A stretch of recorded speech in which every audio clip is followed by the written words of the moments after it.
that. Okay.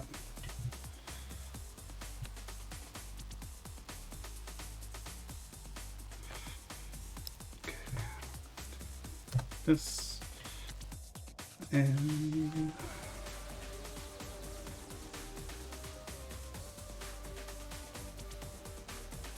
okay, that and where is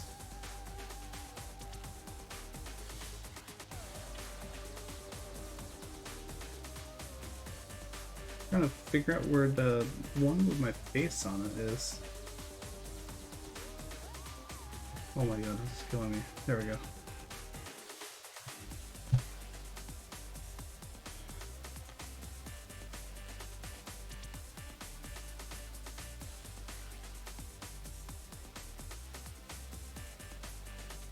Doing that.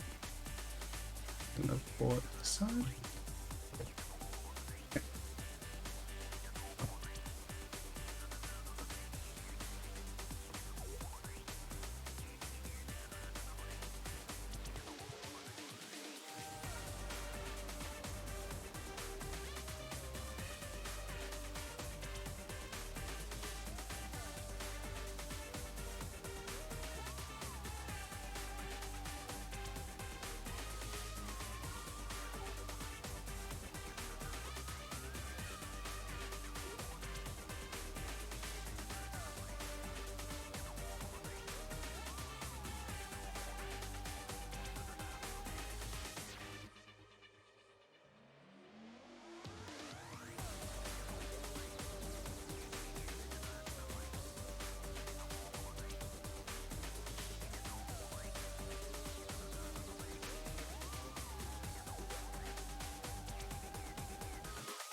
Yeah.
Okay, doing that. Let's oh shit, I'm not muted. Oh,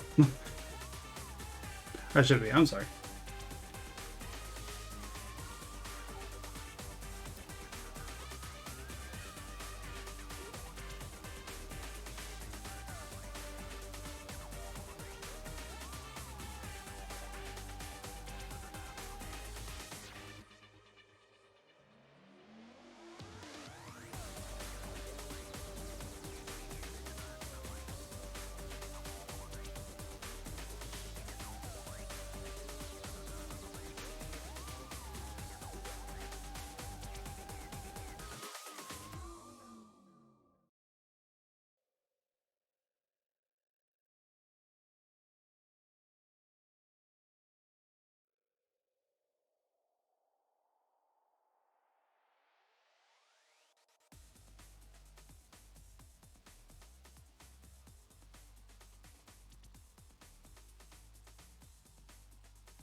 Okay, I am also now. Hello, everybody. We are here back with a little a demo that we played back in August. called Mortal Meal as part of the Haunted PS1 Demo Disc Spectrum Mall collection. This game has since been fully released on Steam. You can buy it right now. It's actually 15% off. It's going well, Matt.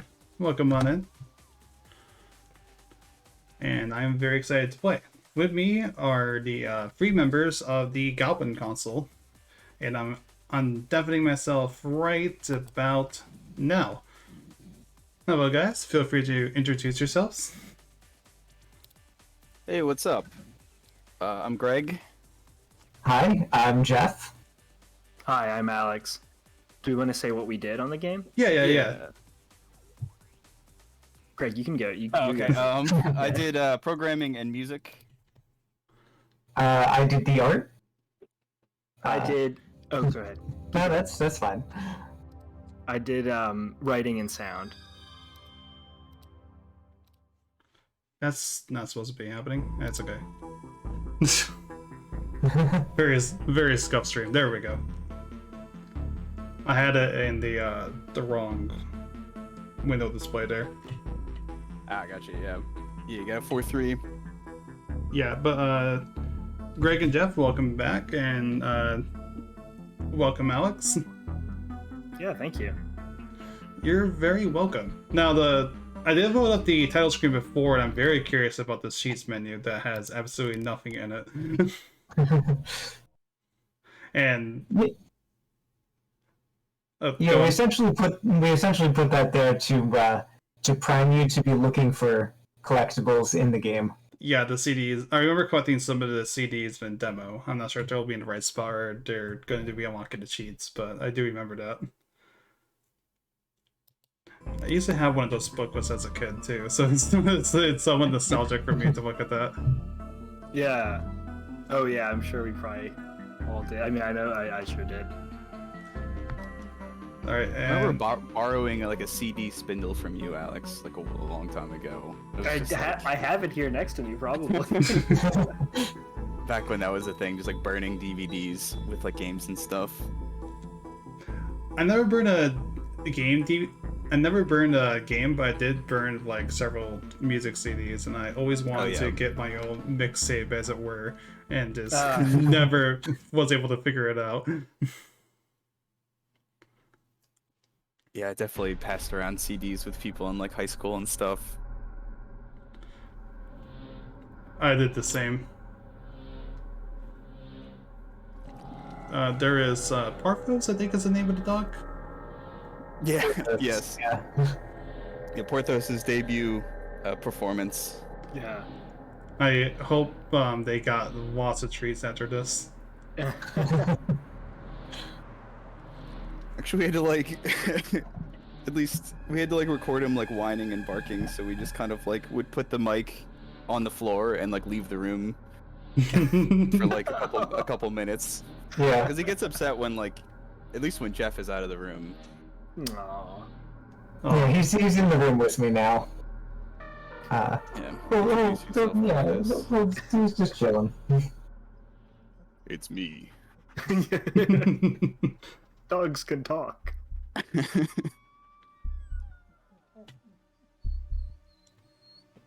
The one thing that I still really like about this game is I love this whole intro sequence. Like, it's immediately just so full of intrigue. Yeah, Greg did the camera work on this one. Yeah, no, very nicely done. It grew quite a bit from the original. Oh yeah, like, absolutely. As part of like releasing, we kind of were looking back at some of our old versions, or at least I was, and like you can see the original version of this cutscene. It starts with just the dog at the fence. None of that other stuff was in there because most of the scene didn't exist yet. Huh.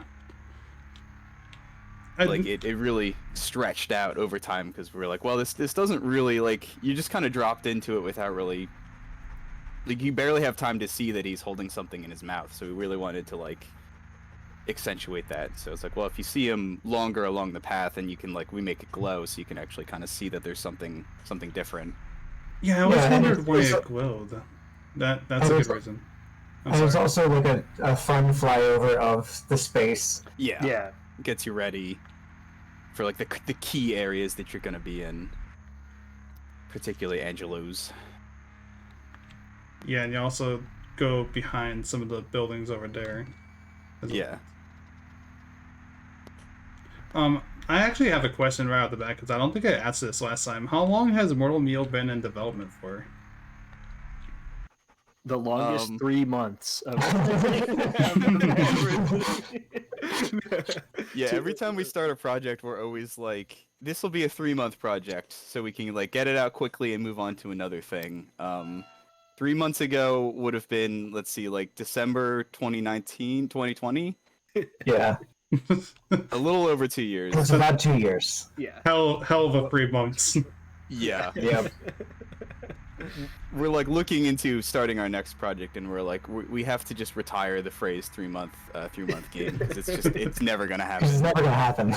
No, of course And we're not. just like fooling ourselves. But yeah, a little over 2 years. And if I remember correctly, Greg essentially introduced himself quite happily as he is the asshole Yeah, that's me. because of the line that the ghost said. Yeah. Oh, that's true.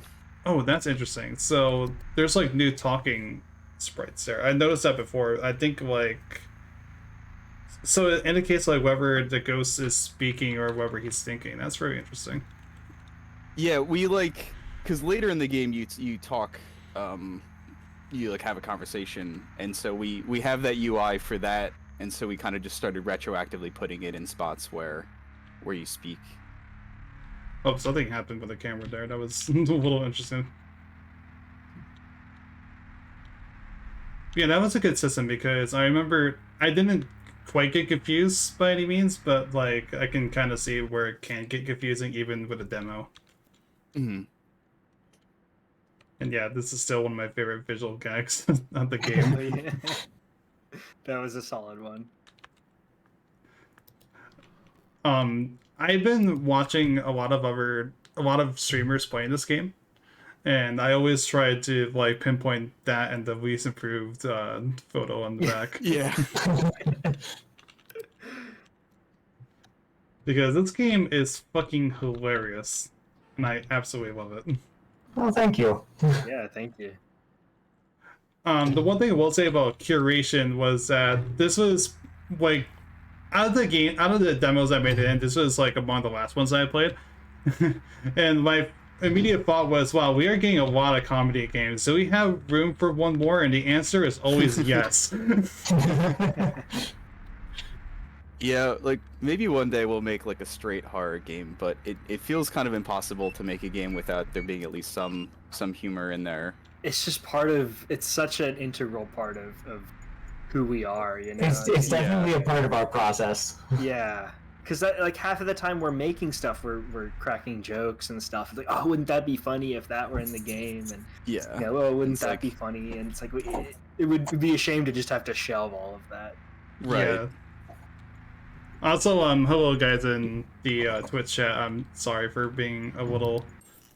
I'm just like so focused on what everyone is saying. If I don't say hello, just know that I am in spirit. But if you have any questions as we go along, feel free to ask away. I say, knowing about this part here. Yeah. Absolutely. I absolutely Ask us love anything. this scene. And like how everything just gets all fucked up. I see several people making the same mistake of immediately trying to walk back out that door to avoid the... Oh yeah, I've seen it. Yeah. It turns into a bathroom door too. Yeah. Just as like an extra, because we already knew you weren't going to be able to Really? get out that way. So we're like, you know, as part of the change, it becomes an extra bathroom. Gotcha. I don't know what to call the creature there. I just call it like a wraith, I suppose, because that's the first word that comes to mind. There's no canon. There's no Yeah, canon no. name. Okay. Yeah, that Wraith is as good of a... Yeah, we'll call it what you call it. Yeah. Because I mean, we have stuff that we refer to it internally, but I feel like that can kind of color the interpretation Absolutely. of it. Yeah. And which to me is perfectly fine. but like I just love how it makes an immediate impact, both if it actually catches you as well as in this cutscene, just devouring the poor pedestrian. Yeah, that's Donish. Yeah. That's our other programmer. And he wanted to be the one that got hit by the car. He specifically requested that. Yeah. I volunteered to be the one who hit him. Oh, really? Yeah. My immediate question was, did you guys already have a plan scene of somebody getting hit by a car, or did he just come up with that? Okay. Yeah, that was in our design doc from pretty early on. Kind of from when the game was like a slightly different concept. Right. True. But we felt like it was important to show like someone dying and having their spirit come out like immediately, to kind of like, just in case you didn't quite get what was going on with your body. Yeah. And also just if you didn't get caught during the restaurant sequence, it's like, well, this shows what would have happened. See what the consequences were. Yeah, it sets the stakes. Exactly. Yeah. But yeah, do we want to say kind of what the original idea was for it? Like, oh, sure. Yeah, I mean, as far as I can remember, it was the idea was sort of like you would escape death by causing other people's deaths, and it was more of a kind of a cartoony idea, like less drama, you know, just like you know. I'm so sorry, I fucked up there. I also didn't mean to lead the call.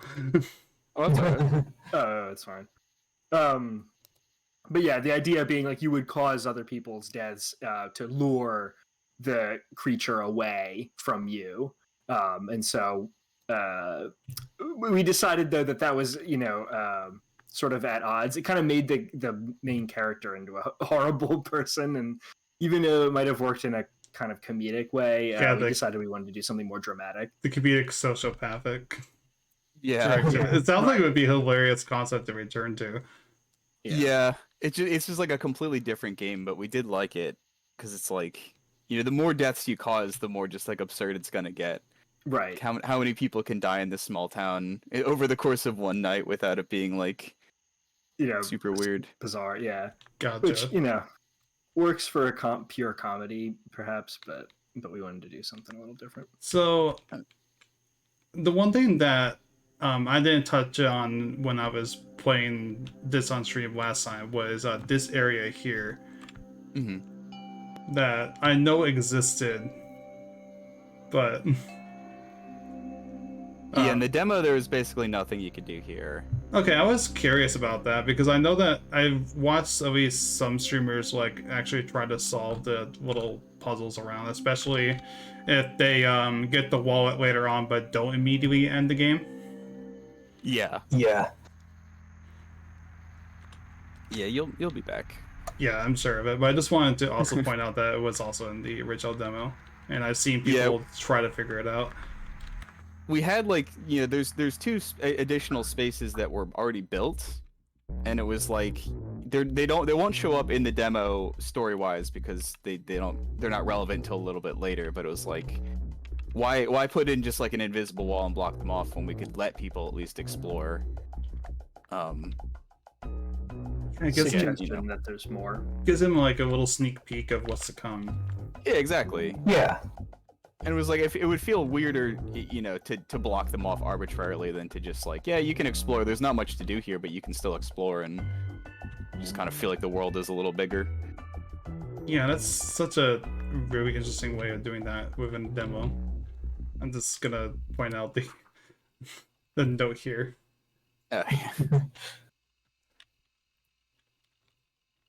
Also, Donish is in chat. What's up? Yeah, I noticed that. I was about to mention that he said that he misses death scene. I'm sorry.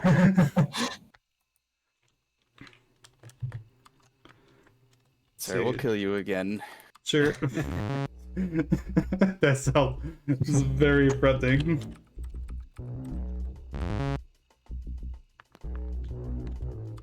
Just gonna speed run through the computer. Yeah, that's fine. Go for it. Yeah, the demo does represent a pretty unchanged, just like the first 15-20 minutes of the game.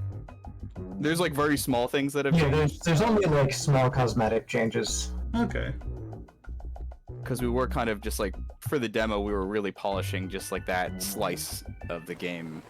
And so like, in the push to get it finished and stuff, there was really no need to go back and change any of this old stuff, because it's how we wanted it to be anyway. Yeah, But that's some very small stuff. Like the lighting in this fair. scene changed ever so slightly. Just like to make it a little bit more dramatic. There's also a little friend back in the Yeah, he disappears from this spot. Oh, that's right. Never mind. wait, I'm sorry. Missed him. Oh, there was a little Scully in the cabinet, but I What? think he's only in He the. disappears when the lights go out. Yeah, if you leave at the front and come back, he'll be there. Okay, am I able to do that? Yeah. Oh, okay. Oh, I never noticed the clock spinning. Yes. This is the first time I've seen that. It's good. Yeah, I never noticed that either.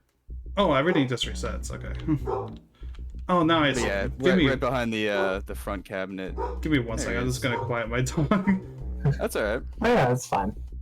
Vanish must die in every game. You didn't die in the first game. Yeah, we'll patch it in. Yeah, maybe you're one of Yeah. the maybe you're one of the neighbors that live. You know, you're one of the Yeah, houses. that's there already is been there is a map of houses that have been hit already. So True, true.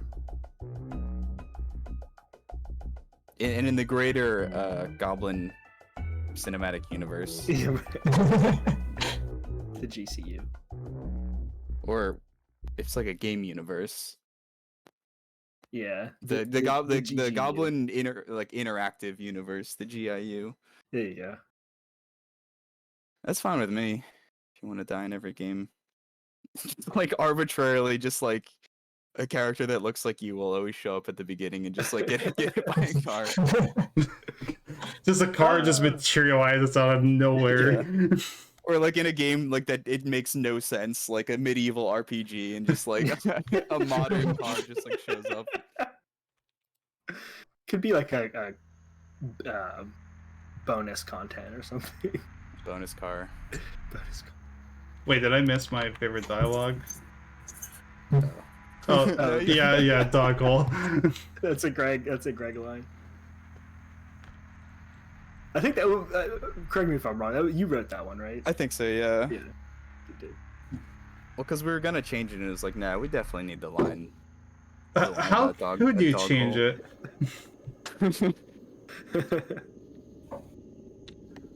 Let's see if I remember where the CD this area is. Oh, I was gonna say about the Digidor puzzle back there that I have been surprised the number of people that didn't immediately guess 69 is the answer. I think it sort of vindicates the other devs who wanted to make that puzzle a little more obvious, because I was like, oh, it couldn't be more obvious. Like it's Well, we did make it more obvious. Right, yeah. Yeah, I remember. The keycaps were originally just rubbed off instead of being a different color. Right. Because we're like, well, after, enough use, it would just, like, rub off the ink. But that wasn't really, people weren't really getting that it was different in any way. And so we added the different color keycaps and then also the note to kind of explain in-universe why the keycaps are different color. And so far that has, most people seem to get it from one or both. One or both of those things. Although I did see, someone playing it on YouTube that was just like trying every single note. They were like 1, 2, 3, 4. He got it eventually. Yeah, because like after you try like 5 or 10, you if you didn't start with funny numbers, you're gonna start doing funny numbers. Yeah, Exactly.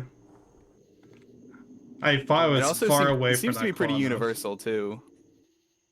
that's Like- true. Yeah. Like even we had the streamer that was from Italy, or they were speaking Italian at least. And they seem to get it quickly too. So like 69 is universal. It's a universal funny number. Yeah, it's Yeah. funny everywhere. What color's in orange? Oh yeah, that's true. Yeah, we wanted like the last question to be like silly or obvious. Right. and so we had a couple, because we didn't want to just like pack a bunch of additional assets in the store that were like that would feel out of place. Wait a minute, is this song different? Yes. Yes. Yeah, we shuffled around. We shuffled the CDs. I was about to say, because I remember this was the rat ring one. Yeah. Yeah. Yeah, that's still in. It's in a different scene. Gotcha. Instead, it's Kyle's accordion solo. That was so funny. Excellent work by Gabe. There's been so many times where I've seen this game where like I immediately picked up that something was just not right there. With the amp, you mean? With the music changing. Oh. If you're wondering, a lot of the reception I've seen from streamers, they were really like. I recently started asking like as Mortal Meal was releasing within a few days, there's still people playing a demo disc, which really amazes me. And like a lot of people are really looking forward to playing the full version of this, so I really hope they enjoy it. Yeah. Yeah, we do too. Yeah. So far, the people we've seen like playing it on, video or whatever, have seemed to be enjoying it. Yeah. How does it feel releasing this game after 2 years? After 3 months. Yeah. It's pretty big relief to finally absolutely. have it out in the world and not have to worry about getting it finished anymore. Yeah. It's like the last couple weeks were pretty jam-packed, as I will say, as far as like getting stuff in there and finishing it up. Absolutely. So it's nice to just kind of be able to move past that, and we're excited just to see like how people react to it after all this time. Because like we've play tested it with our friends and stuff, and so we have a general idea of how people will perceive things. But like it's cool to just put it in someone, a stranger's hands, and just see how they react. And it's always crazy to just like write a joke and then wait 2 years to hear something like Yeah. To see it pay off. That's true. Yeah.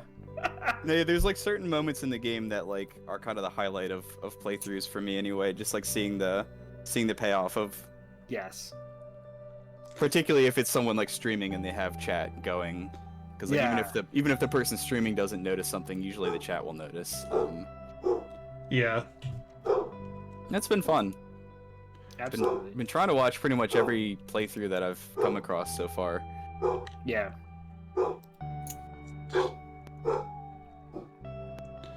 My dog just keeps barking. That's totally fine. I mean, at least she isn't eating my heart, so there's that. Yeah. The one thing that I just love about the scene in particular, though, is that everyone comments on the missing foot. It's not missing. It's a little. It's just It's a a little little detached, yeah. Yeah, it's still there though. You could put it back on. The one thing that I do like about this game is to see various rules of how ghosts work, where you're tangleable, entangleable, you can smell, but you can't speak to anybody. At least, yeah. We wanted to try and do things a little different than the traditional tropes for, I still try and turn things on their heads a bit. I still see it's MC and SO. A lot of people have their own suggestions as to what that means. Did not tell me the answer to that, but I'm very curious to see if they were correct. Yeah, I saw like Minecraft at one point. Oh, okay. This is Minecraft. Amazing. Yeah, as far as the ghost rules, it was like our biggest thing was just to like, as long as we have our own internal logic maintained, then we were happy. Yeah. I mean, occasionally people will kind of, in the very beginning when you can't pass through the dog, people will be like, I'm a ghost. I should be able to go through everything. It's like, well, yeah, difficult to create a game where you can go through everything, or it's a much different game. It'd be a much different game if you were completely just no like clip. able to pass through everything. Yeah, it'd be no clip. It's like, well, we created our own set of rules, and I think as long as we stick to our own rules, then we have a consistent world. Yeah. And you kind of just have to engage with it. One of the rules was going to be that you couldn't go up any inclines, but we had to break down rules so you could go up the stairs. Yeah. That would have been very interesting. The game is still pretty flat, just like because of the style. Oh, is this another ghost? Yeah, that's Alex. Yeah, that's me. It's my debut. It's weird that I can occasionally just recognize people's faces just from the credits. Yeah. Well, because we already had all the models, so we were like, we might as well put them in. We might as well use them, yeah. Might as well use them. Yeah, whenever we had like a new character that we needed, it's like, well, just pick one of the ones we have.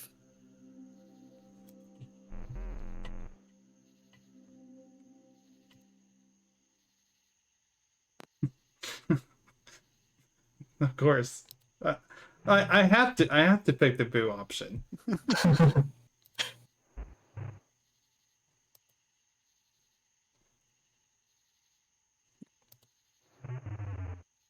Yeah, this is interesting because now we're completely just unknown territory as far as I am concerned.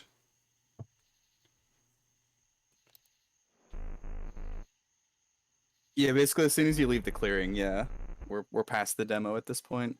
Yeah, I'm actually surprised that the cutscene with the candle boy wasn't kept in. So, yeah, that was just for the demo. Yeah, you know what? That's a good point. Because we needed a good place to end it. There's no natural endpoint. Gotcha. Because the next natural endpoint would have been much further into the game, and so that wasn't necessarily polished yet. And so we're like, well, we'll just put in a custom cutscene just for the demo. That still kind of gives you a cliffhanger. That's a good way of doing it. Right, and kind of teases what the rest of the game might contain, but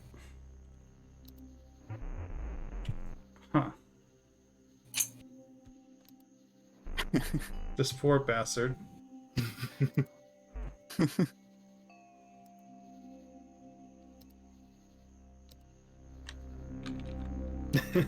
And then I go full Sonic mode. If only it had Green Hill Zone on the side, like a blended of playing it. Dude, we should put that in what if mode. Oh. I'm sure Sega wouldn't mind that at all. Yeah. no. We can do a legally distinct pastiche. Right. It's reword the melody a little bit. This is a different gnome. And in the demo at the end, we had our little gnome. I love the gnome button. Yeah, then you click on the wishlist the game. Yeah, we were like, are people more likely to wishlist if there's something funny? I guess the answer is a yes. I hope it was yes. Yeah, there's no way to compare. We would have had to do it both ways. Yeah, the blind study. But yeah, I mean, I'll just say in marketing terms, it increased engagement with our wish list system by 7%. Wow, a whole 7%. Our target audience has really responded well to humor. Oh, so that's the okay, gotcha. I was about to say because that did seem very familiar.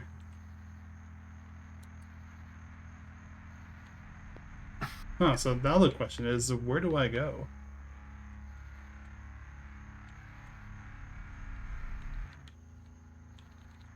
And I feel like I'm not going to be able to figure out that answer in a reasonable amount of time, because I am absolutely terrible at that.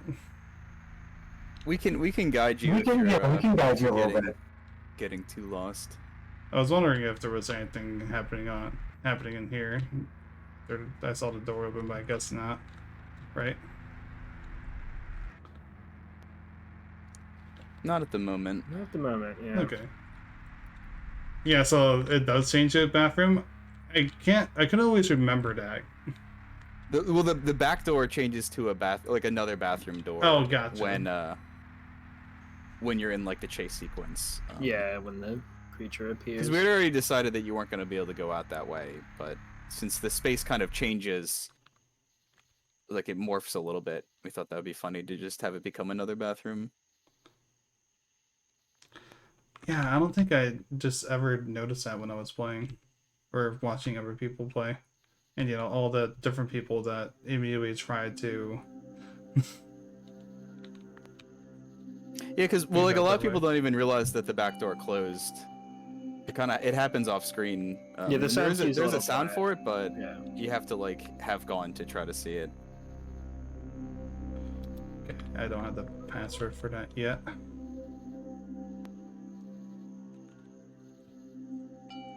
I can't move. There we go. I want to know why there's this chef hats on everything. That will be revealed soon enough. Oh, that makes me even more intrigued.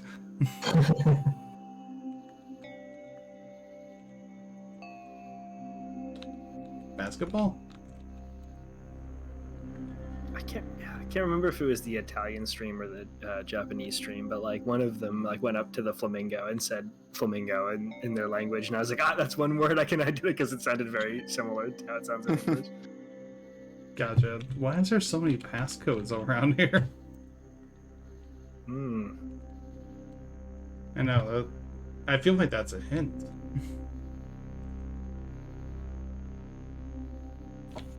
Yeah, when in doubt, check your memories. Would be yeah. I'm assuming first. that it's the one with a gnome, right?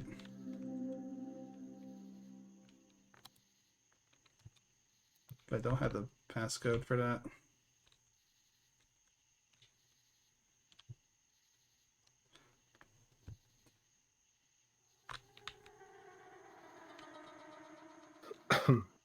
What is with this background track?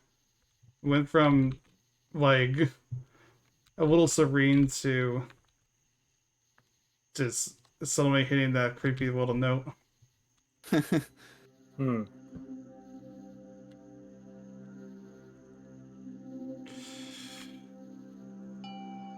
feel like I'm not quite getting it.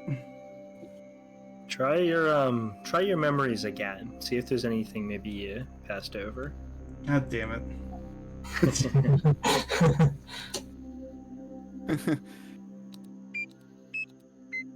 But like that was a thing in playtesting where like for a game that's based with puzzles and it's like just solving things, it's like how much do you kind of like force it onto the player, and how much do you just kind of like let them spin their wheels a little bit and get lost? I am terrible at puzzle games, so if we want to do this at like any reasonable amount of time, some handholding might be required.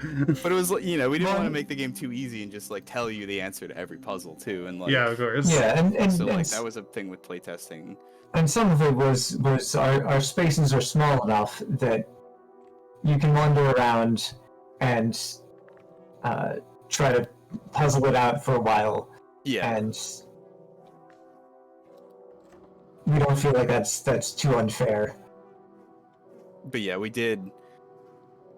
That's why when you first go to the body, we have that thing pop up that tells you to press tab to view your memories, with like the hope that it kind of instills that as like a, you know, when in doubt, memory it out. That is a great way of putting it. There's Rat Ring. Yeah. I'm really curious what if is.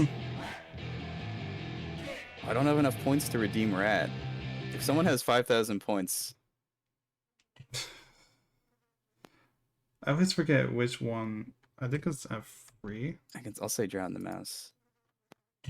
Yeah, there we go. I'll do it. You know what? Just because you were the guest here, I'll do it for you. What does that do? Look at the stream. Oh. It's so good. That's extremely good. That's close enough. It started as an April Fool's joke. and everyone liked it too much, including myself, to not keep it. Yeah. That's great. That's like when I pick up my cat. She kind of looks like that. I think everyone's animal does. Yeah. Big rat. By the way, Big rats. I haven't been able to comment on this, but this house is fucking filthy. Holy shit. Oh yeah, dirty Yep. boy. It's living in squalor over here. I absolutely love these posters. Thank you. That Ring is a prolific band. Yes, these guys are. This is a super fan. If this game ever does get merged, I demand posters of the Rat Ring immediately. Rat Ring merch. Oh, that would be amazing. Yeah. Oh my god, there's still just takeout food everywhere. We'll make a real band and go on tour as a tie-in. As Rat Ring. Yeah. Or do like what's it called? The Like a Spinal vocal Tap. line? Okay. Yeah. Right. Or like like Gorillas, just like Oh, the band's yeah. not real. The band's not real, band's but it not- still does make music and like tour and stuff. Yeah. So far, there's only that 15 seconds of one song, but it's a good start, right? Yes. I mean, it sounds pretty good. I like the August vibes to it. Yeah. Also, Was that Danny though? I made the Rat Ring demo. Oh no, that was. With the intent of it just being like one-off show. oh, sorry, that output. I really like that one. No, thank you. I'm glad we had a bathroom that you could interact with. What were you gonna say, Noir? I think we cut you off. I was just gonna make a joke of, hey, where do you guys get my computer desk from? Oh, Yeah, there are elements to the game that are a little personal or like a little too relatable at times. It's like my computer has been there. Was kind of there during development a little bit at times. It's my side table. Your Gotcha. CRT. No. I try to not let things pile up too much, but like it happens. I just wanted to go back for the ectoplasm joke that I it's- kind of missed. That is pretty good. Yeah, we felt it would be like out of character for us to make a game where you can't at least try to go to the bathroom. Yeah, given that the precedent set by Cleansuit. Oh, I even noticed this amazing just photo over here, framed picture. Just having a really fun time on that swing set. Yeah.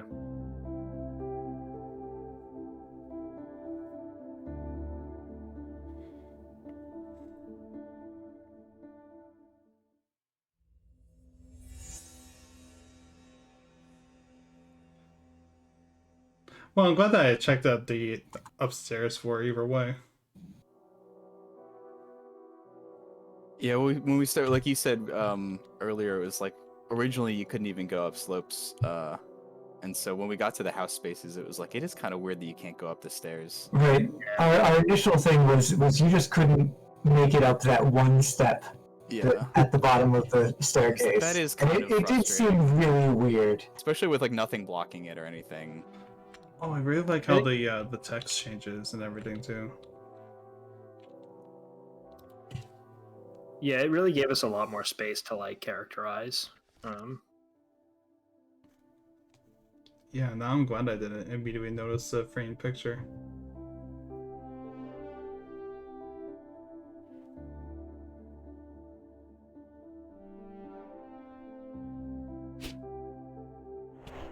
I had my hand off the keyboard. So far, I don't think anyone has caught it that I've I don't seen. think anyone. Yeah. It's kind of intended as The whole point is to catch you off guard. Yeah. Yeah. I just got too comfortable. Yep. Yep. Yeah, there were certain things that we kind of like wrote down early on as like our 90s like kind of things, like QTEs were in there, and just like what are some things we can do to kind of make it feel more like it's set in the time period that we're kind of referencing. Gotcha. As much as this is cute, I love the phrase like immediately some vegetables.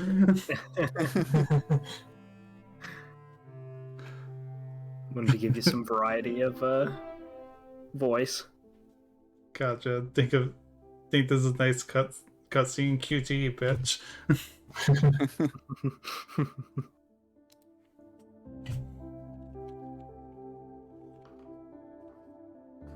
Oh, that rash has done plenty enough to me. It exists. Oh, okay.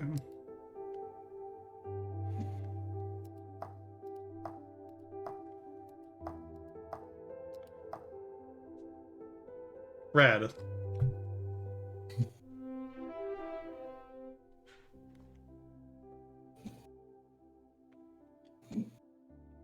Man, if all my medication tasted like nacho cheese blasts. I'm actually kind of surprised that, like, as a society, we don't have like better tasting medicine. I guess it makes sense for like safety, but like, come on. Especially cough syrup. Are you kidding me? Yeah. Like they could do partnerships with like Pepperidge Farms, and yeah, they could have like cheese flavor and human pill pockets.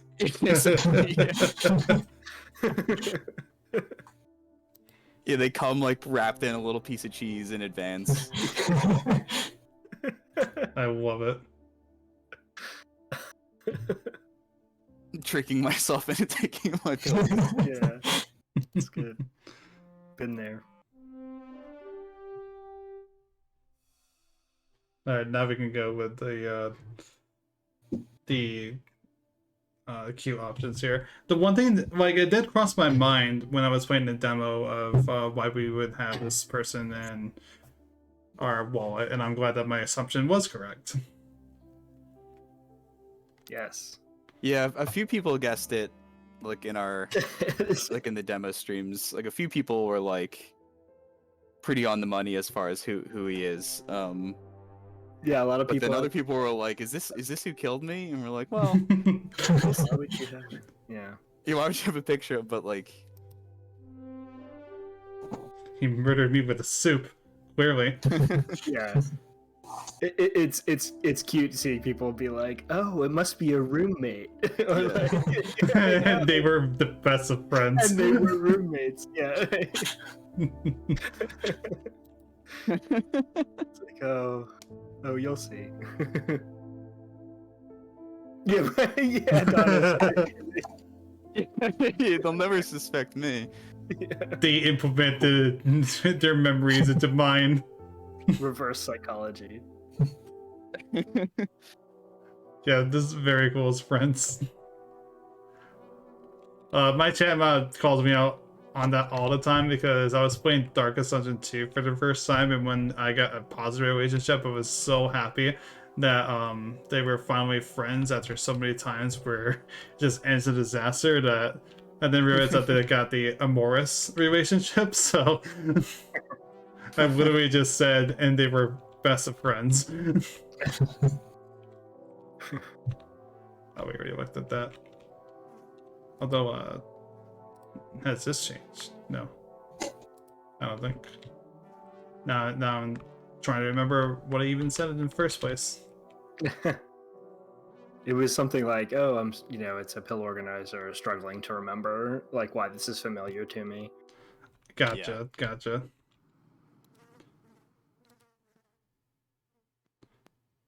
Yeah, we tried our best to have like any relevant text like change as you like learn things.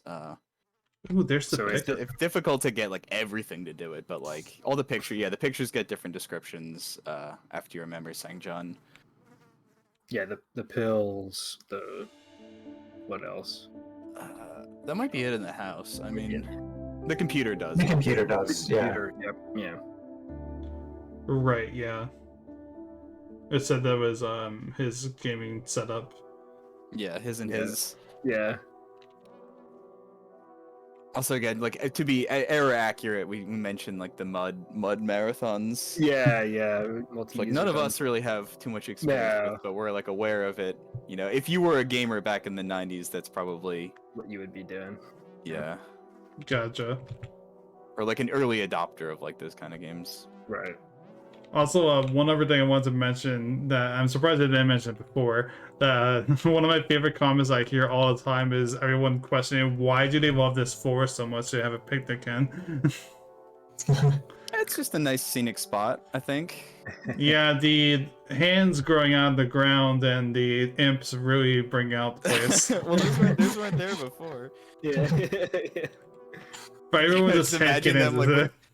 with the picnic basket, like dodging like the imps. Like, we gotta get to the spot. Like, could we have a picnic in the park or something? Like, no, we have to do it here. The park with the rusted shut gate. Yeah. Yes.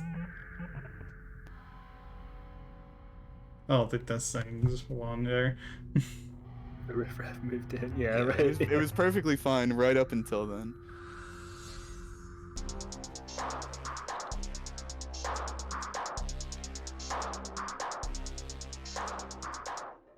I was wondering when that music was gonna eventually kick in. Oh, he is chasing me. Hold up. I better stop just moving around there.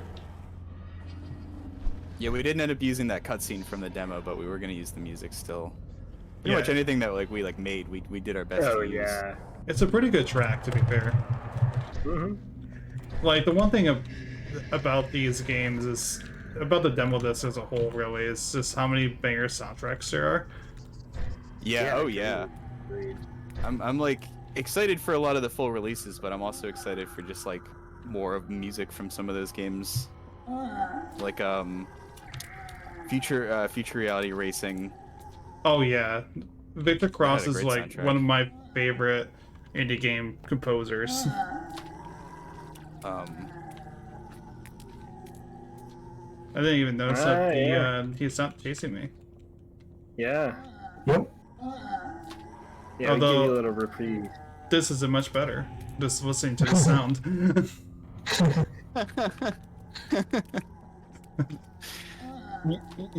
You're actually on call with the voice actor for the puker. That's great. That's true, yeah, that was me. The puking faces. Yeah. So I was wondering why being in this call was bothering me so much. Yeah, it's just me pitch shifted. Gotcha. Also, Nowhere, Michigan, I remember having really good music too. Oh yeah. It had I that absolutely that, love the title screen. shoegazy. Yeah. Mm. The And shoegaze. North Star Courier. There was Yeah, North Star Courier as well. and they speak from the bit. Pretty much, I mean, like, Yeah. There was if we're talking yeah, about the demo disc, I have only good things to say. good things. Yeah. It wasn't easy picking out the games. There were quite a few games I particularly liked that didn't make it in, but I'm really happy with all the ones that did. Yeah, I imagine, yeah, curation is pretty tough. Yeah, there was just a lot of games and a lot of really cool concepts that, like the demos just didn't have too much content in it to really Right. justify being in it. It made me sad whenever that was the case, especially. Right. Like, you can tell it's going to be a great game. It's just maybe not Not far there enough yet. along, or... Yeah. I mean, Yeah. that was us. We had that experience. We Yeah. submitted to the 2021 demo disc, and our game was just definitely not far enough along. I heard about that actually when because we were kind of like going through the demos like as Yeah. a group by the end, and I heard about that. It was actually discussed. Yeah, and like looking back, like we totally, like, at the time we were like, we maybe didn't quite understand, but like looking back, it's like, yeah, it was Yeah, kind of we underbaked. weren't ready. At that point, we had only been working on the game for like 6 Couple weeks months. at most. Yeah, And the demo kind of reflected that. It was definitely not in a place that was on par with the rest of the demo disc. yeah. But so Yeah. having that extra year of development time, we definitely had time to polish up a little bit. And I'm glad we were able to make it on. Me too. Yeah, like playing through this, like I was internally thinking to myself, like, please don't let me be the only one that really enjoys like all these silly jokes this much. And I'm glad that it resonated with other people as well. Yeah, same. So I actually have a question about the Candle Boy, which is Sure. the sounds that it makes. So we went through a couple iterations on that. It's since there's the whole aspect of it's kind of constantly shifting, like it never has the same face. Yeah. We kind of wanted it to have audio that kind of fits with that and represents, I guess, like a multitude. So it's a bunch of us doing like different voices and whispers, and then those are just like manipulated in different ways. So like they're reversed or pitch shifted. There's really no like. I think we've manipulated it to the point where there's not really any recognizable like words or anything. And then there's also just like an ambient layer that just is like present when he's active. And so you get that, and then the closer it gets, you get the louder whispers and stuff. Yeah. Right. And again, it's just like it kind of like upping the stakes as we were kind of talking about. Like you are basically hearing its, or at least one way to interpret it, like its past victims. Yeah. Mm-hmm. Yeah, absolutely. But like a key thing from the beginning was like if it's gonna be following you through these large portions of the game, you need to be able to like tell where it is without necessarily looking. So like having the sound be directional and like very distinct. It's like, okay, once you hear this sound, you know that it's present. Yeah. And it's very distinct, and I would say like definitely very off-putting. Yeah, that's good.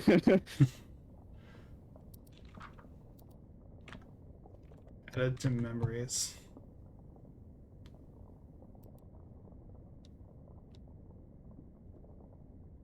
So one of our neighbors. Okay, I was wondering who Phyllis was.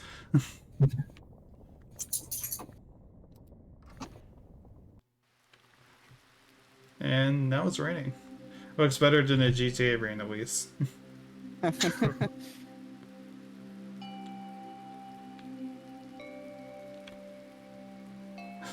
And everyone, and I just see the what everyone calls a demonic sperm in the sky. Our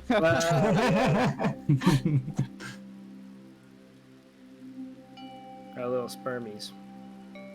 I love them. Yeah, I'm really happy with how this turned out. Yeah, you did a nice job.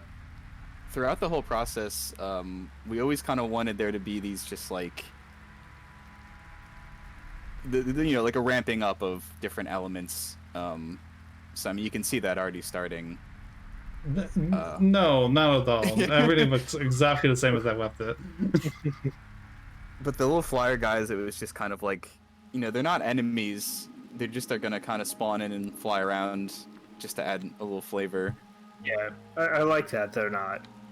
It kind of reminds me of like in like Half-Life. Like there's like little creatures that aren't necessarily enemies, but that are part of like the aliens kind of encroaching into the world, corrupting things. I believe there was like a few of them on like Zen, I think, in the first game. If I remember correctly. Yeah.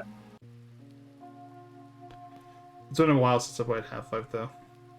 Yeah. That's definitely a game I want to play again for the first time again. Well, if you haven't played Black Mesa, I have not played Black Mesa. It pretty much is like playing Half-Life for the first time again. Because I had played the original, and they, you know, it's a remake in like the new Source engine, but also just like completely overhauls every aspect. It's very good, very well made. Yeah, absolutely agree. Including Zen, which is like 5 hours long now. Yeah, they added so much content to Zen. Maybe I was just like kind of hoping like, I hope this isn't implying that Saint Quan passed away, but here we are.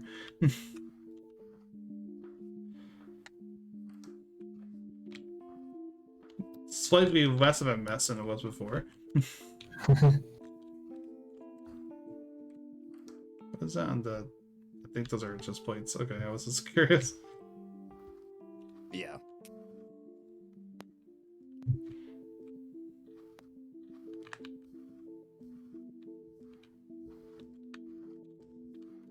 Just take the... Oh. Okay. Well, I guess... I can't turn this light back on, I don't think. So I guess that's staying off. That's kind of a interesting coincidence. Yeah. Oh, there's something upstairs. There's something around at least I'm hearing. Yeah, the one thing that I noticed on the scene store, or at least like some sort of description, was like it not being in like depression, and I guess that this is what it means in context here. Yeah, we wanted to make sure we had proper disclaimer in case somebody was more sensitive to, or particularly this part. Yeah.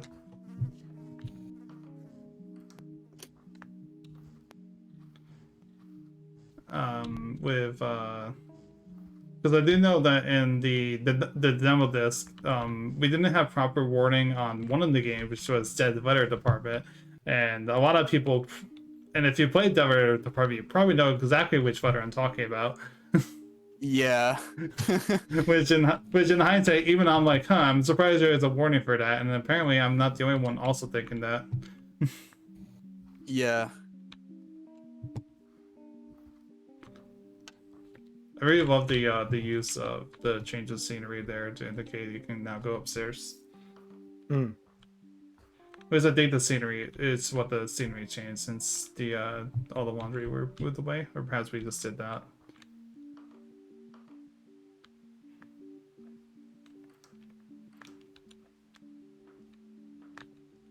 There was one game that I was watching in the 2021 disc, which was That Which Gave Chase. And I really love the whole time jump cuts in that game in particular.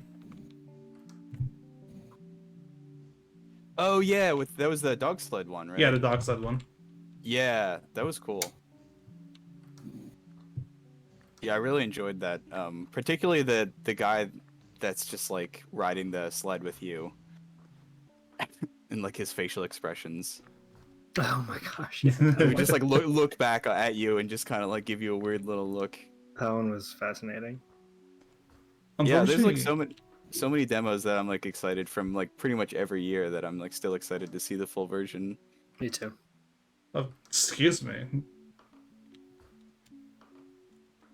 I hope I can do that again. Yes. I wasn't expecting that at all.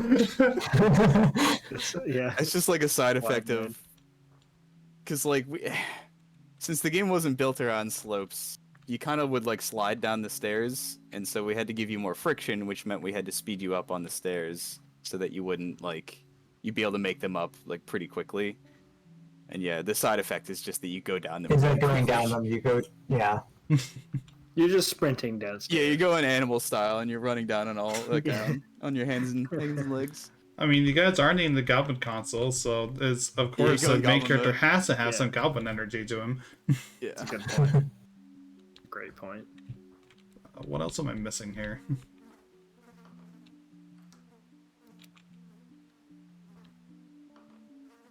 Like, I'm trying to find like the one thing I'm missing. Like, it took me.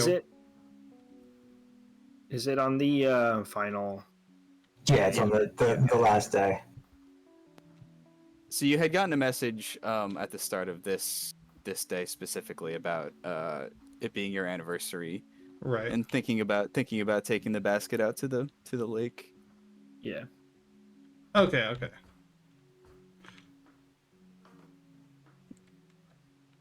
Yeah, I don't even think I even passed by the basket or at least actually saw it. when I was passing by the kitchen earlier.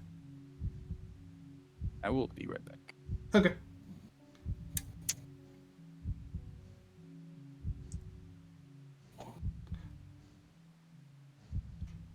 So now we are setting the scene up here. Oh.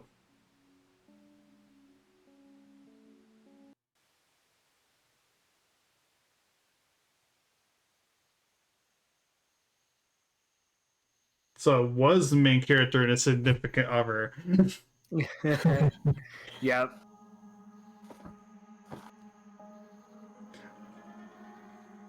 Gotcha. Yeah, people who had that guess were right on the money. I didn't pick up on that because I guess I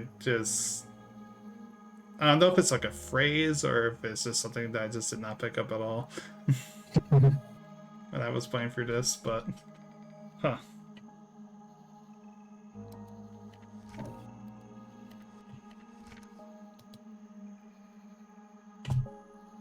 Alright, well, do we need to go shopping? How do I buy the materials required for this? Do I have ghost money? Yeah. So bones are your money. Well, shit, where's my body again? You're gonna be doing a 5-finger discount, or I guess like a 1 polygon discount. I think we originally had a joke output on your wallet that was like damn, like only like 50 cents or something. Get a ghost job. Get a That's ghost good. job. Well, in this ghost economy, I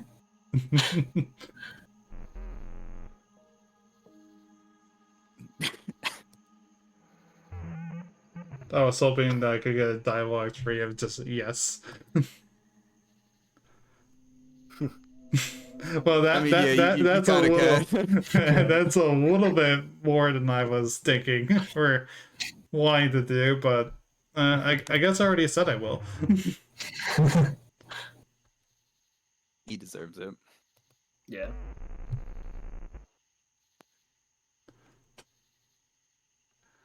I'm not sorry, Alex. Just FYI. Nor should you be. I mean, Yeah. I mean, like, I come in here like the first thing that I saw when I went to check the Discord so we can set the voice call thing was Shrek. Oh yeah. So, which you can see right there at the up top right. oh yeah. It's funny that it's coming through. I didn't expect to see it in the stream. Yeah, it's my friend used that AI to generate a picture of Shrek, and Oh, it's gotcha. just very amusing. So I clipped it and made it my profile picture. I mean, I don't blame you one bit. If I didn't have a branded character, so to speak, I definitely would do the same for all my platforms like that. Oh yeah. I really want to know more about the Candle Boy and his little minions. I don't know why I decided to say that Candle Boy is his name. I guess it's because you said that you were going with whatever I was calling it, but that's his name now.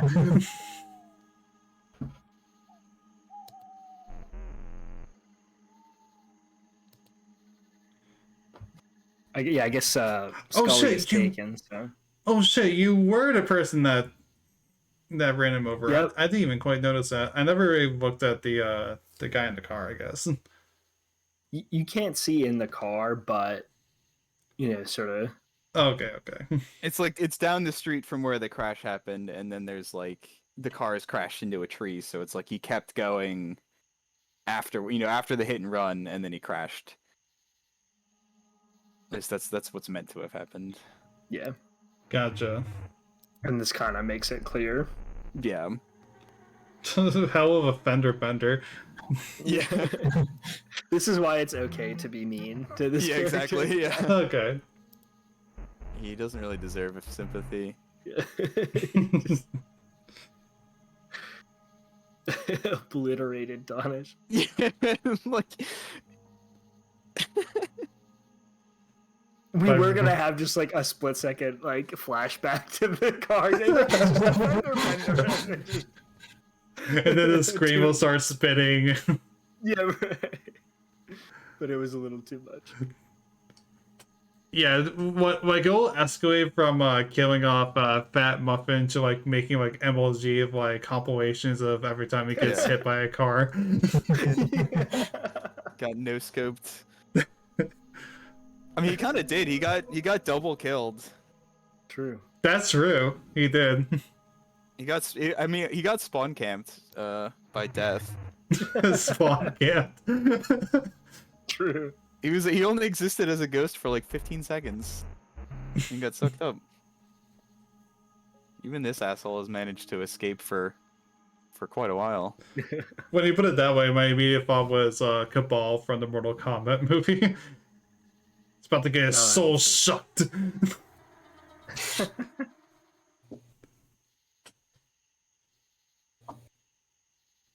I mean, I'm having a pretty successful job of escaping from the ghost, but okay. I'm sorry, I called him Candle Boy. Let me correct myself. Yeah, he didn't go to candling school for 4 years just for you to call him Ghost. To be fair, it is a pretty quality candle. Alright, the last streamer that I watched playing a demo of this said that they hadn't played Mortal Meal yet, but they were really interested because of the camera, because of the candle on the Hub World storefront. Oh, Which that's neat. We provided them with a bunch of different options for what that storefront could be. And they did a fantastic job. Oh yeah, it looks cool. I agree. yeah, I was actually seeing the images that people were providing for that. So I was reposting them, or I think you guys were in the other text chat by then. At that point, because your games have been chosen. Maybe I'm wrong and I'm forgetting everything. No, like people were definitely just posting like 5 or 10 options. Yeah, that's what I meant. And then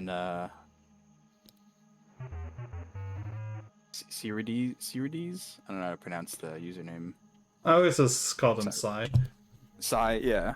And they like chose the one that they felt matched best or whatever, and yeah, all the storefront images are cool, and it's nice to just like have like some sort of intriguing thing of just like if the title or the description didn't really get you excited, it's like, well, there's just like an object. Yeah, the one really for worked. Future Reality with the racetrack was pretty cool in particular. Yeah, and the also the heart for They Speak, and the tarot cards for Miracle Bug as well.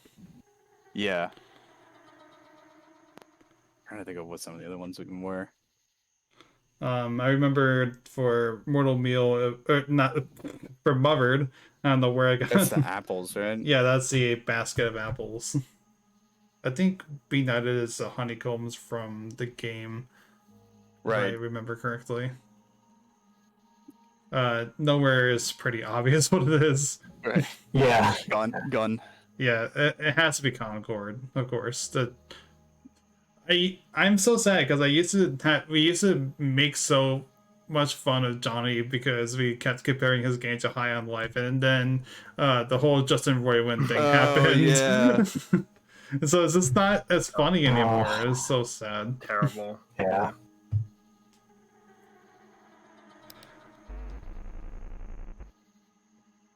This guy just does not want to work with me.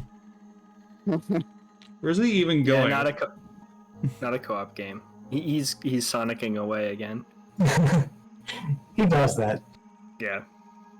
I do really enjoy seeing all of Johnny's updates on Twitter, though. Like all the new, like, I guess gun abilities and the combinations and stuff look really cool. I'm excited to get my running hands to on our it. next game.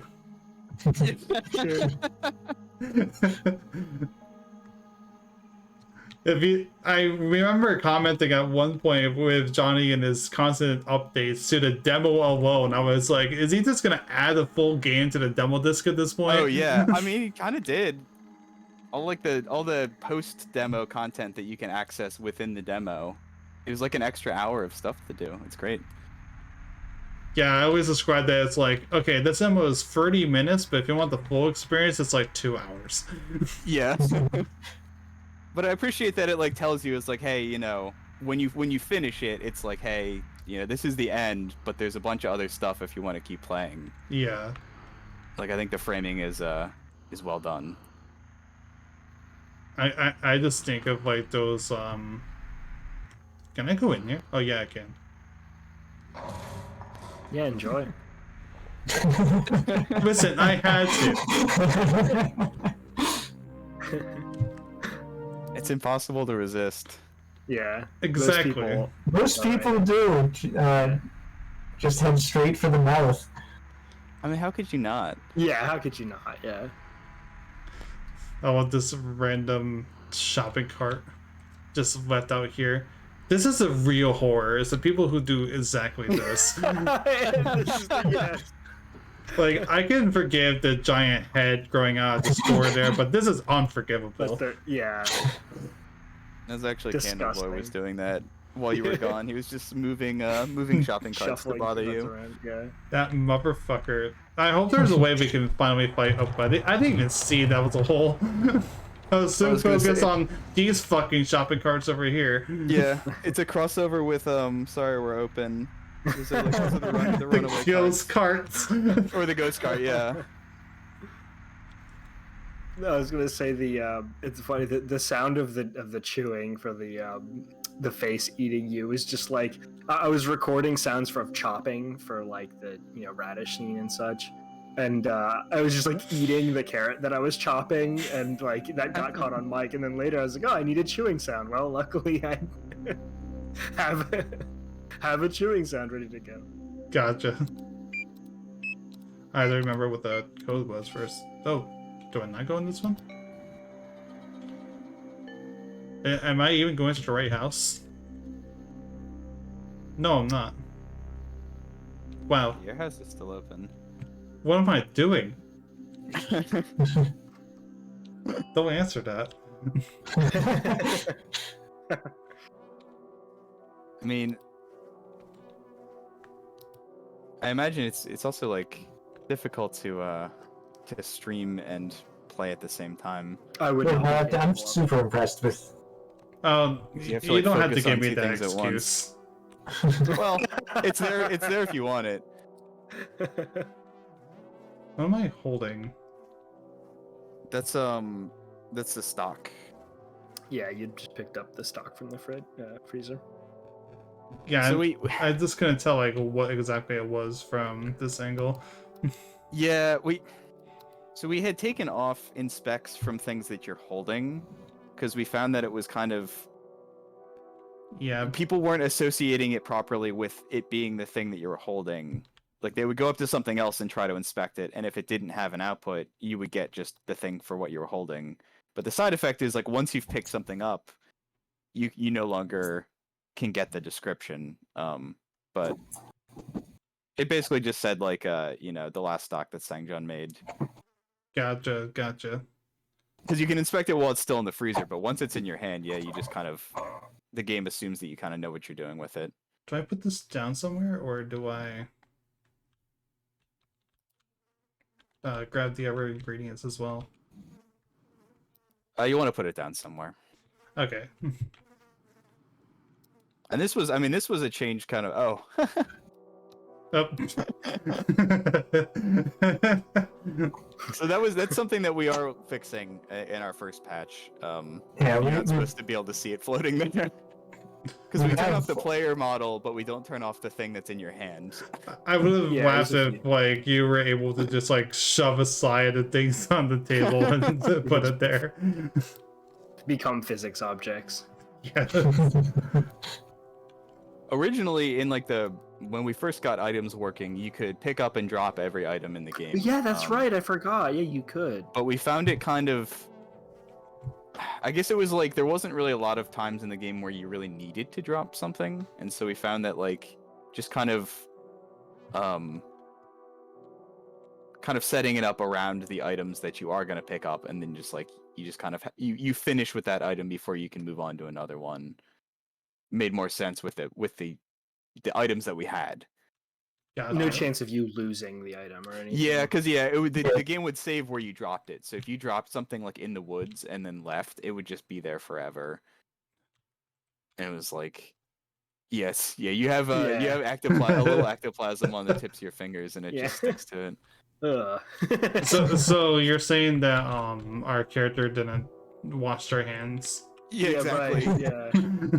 There was no one to like force you to do it. Right, yeah. Before leaving the bathroom. That was really funny and Sorry We're Open. I was playing that yesterday, and I love that when you go in the bathroom, he's like, "Hey."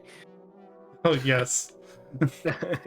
You have to wash. And then like I would wander in the bathroom by accident, and then I'd have to wash my hands again. Wash hands. Very funny.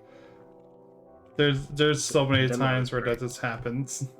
Yeah, I'm still looking forward to playing the full version of that. It's great. I just finished or I got a ending. I got the impression that there was more, but I got to like credits roll. It was really fun. Okay, I need a little bit of a hint. Where am I putting this? So you're making a meal, right? Yes. So you might want to find like a kitchen. A working one. Yeah, because this one's too dirty. Oh, okay. So I assume that I had to physically leave this house, right? That's probably a good, yeah. Okay. Yeah. I was about to say, because like I'm like I can't interact with anything in here. Yeah. And it's like, have you come across any kitchen spaces? Right. Right.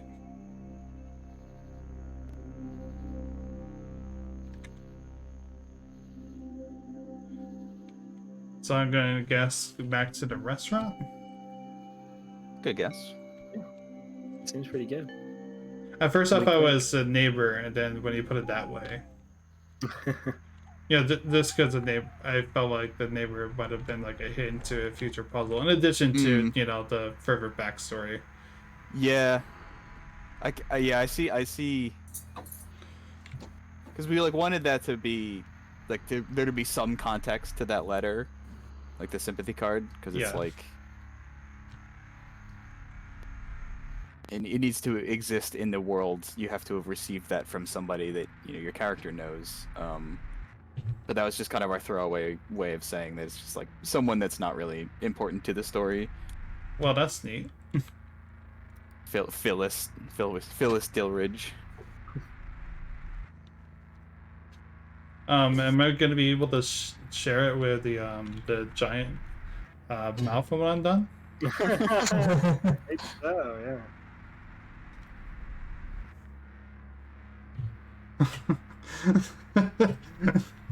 oh no! I'm sorry, Angelo. Yeah. Don't be sorry for Angelo. Be sorry for the workers. True. Yeah.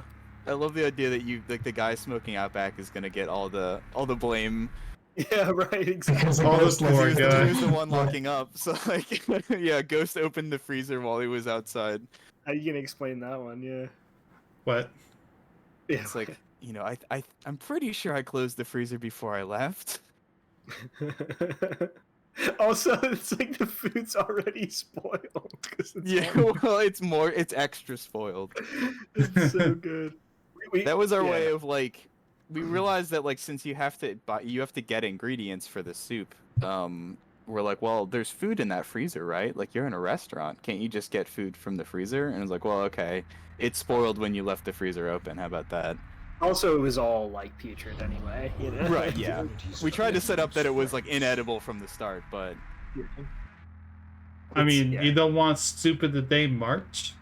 Right. So it could be March still. We don't know what month it is. True. Also, hi Gabby Mommy. We just got rated during the Twitch stream. I'm being very distracted right now with that. Thank you for the raid. How was your stream? I'm here with the developers of this game we are currently seeing on the screen. What's up? Hello. So I just noticed that the rat has been on screen like ever since that got put up. Yes. I wish I had like an automatic way of having it turn off and on like that, but that's too much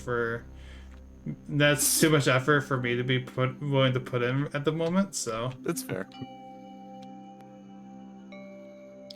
See, seriously, yeah. I remember when I played New Vegas, I just like marched straight into his tent and blew him up with C4 or whatever. He was like, "Let's talk," and I'm like, nah. Oh, actions speak louder than words. Yeah. I didn't quite notice that this was a. I only just realized that was a house that we went through the woods to get into. Yeah. Yeah, we leave it open in case like you want to just like if just in case you wanted to like see the body again or like hear the music again, but there's nothing changes about it. There's nothing really to Yeah, just there's such sights to see, like the rotting carcass. Yeah, well, more for the music, I guess. Alright, so Angelo said that he has the knives in his house. I assume that's over here. Feel free to correct me. Oh, there's our dog. Yeah, I was about to say. They can hear each other through the stream, and they. Oh no, don't do that. My dog will keep barking if she hears yours. Feedback loop. I love how there's just one single flamingo out back. Yeah. So, okay, so this has to be the chef's house. Is the combination the same as a freezer? Because if it is, I'll be. Does Angelo strike you as a secure kind of person? No, he does not. Does he strike you as a good or smart person? No, he does not. He's our little like small town despot, like he. Take your work home with you. He owns a restaurant. / possible like doomsday prepper. I don't know. We like. Yeah, right. Oh, so that's why he was. We really like the idea of him having like all of the, like there's the rotten food buckets in the restaurant, and then when you get into his house, it's just like full of the food buckets. It's like what lies inside the mind of Angelo? That's how this space came about. Yeah, because that was all you, Jeff, right? You. Yeah, I decided that it'd be fun to see what the entirety of the house looked like. But I imagine he bought one of those like doomsday prepper kits where it's like 5 years of fresh food. Amazing.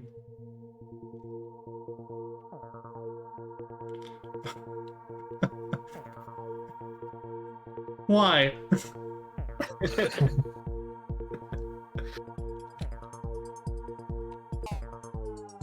Ooh.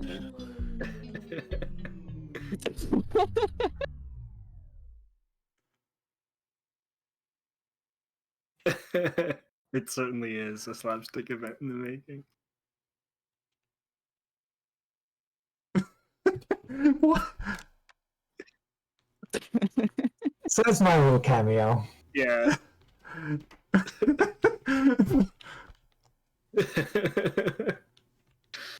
So like each stage of that gets harder and harder. The little DDR sequence. Wow, what an asshole. He just has 20 of the same shirt. I know. I just love the idea of that being a value judgment. It's just like, you know what? Fuck this guy. I mean, pretty like fair, honestly. There's a framed photo of just a pan. Oh yeah, that's a little of the Room reference. Oh, that's a. Oh no, that's a spoon. Okay. Yeah. I thought it was a pan because of a chef, but okay, yeah. We were trying to come up with stuff to like have in his like hanging on his walls, and I was like, well, what about like in the room where they just have framed pictures of cutlery? Fat Muff is reminding me that I can try again if it goes to the main yeah, menu. if you want to try to do the. I'll give it. It is technically winnable. I'll give it one try. Yeah, the idea is that it gets harder with each like you were on the squeaky floorboard, but then there's also you can avoid like the dog toy and the bananas, and it gets harder on each. It like ramps up Until it's impossible. Like a ridiculous level that is technically winnable, but really not intended for you to. I'm the go-to tester for that because I can, not to brag, but I can beat it. to brag a little bit. Yeah, you're bragging. Infinite ammo.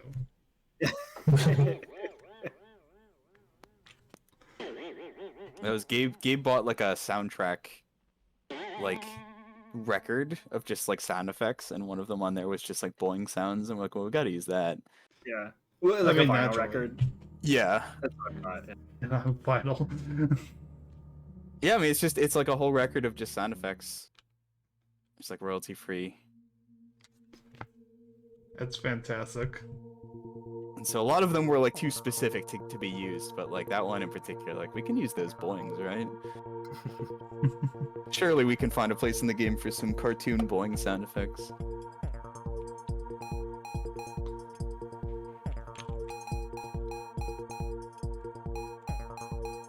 You got this.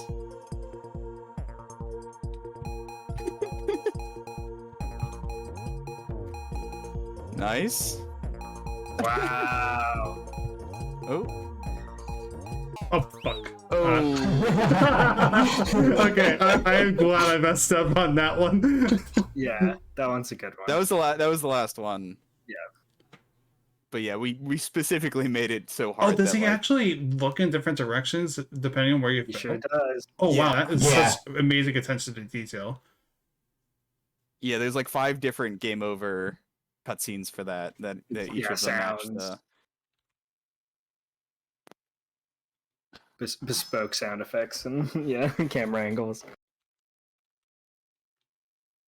Well, Yeah, everybody goes to try that. Yeah, good.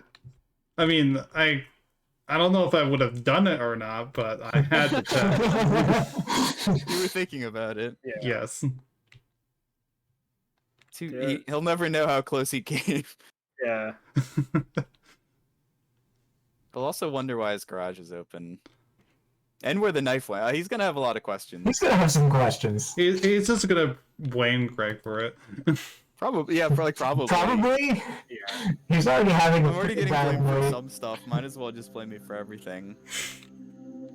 This game is kind of a tale of two hoarders to a degree. Between you know Angelo. what? That's You're true. not wrong. Intrusive thoughts. Yeah, maybe we'll make a Mortal Meal 1.5, which follows. It's like the same story, but it follows Angelo instead. Oh, that'd be fantastic. And Puma for some reason. I do know that Vlad said that he was thinking of making Dot Gobbler his own game. For Arcade WoW, and I'm like, please do, and I hope it sucks because I hate that guy. Oh, you didn't like Dot Gobbler? You didn't like that? Is the character just Dot Gobbler?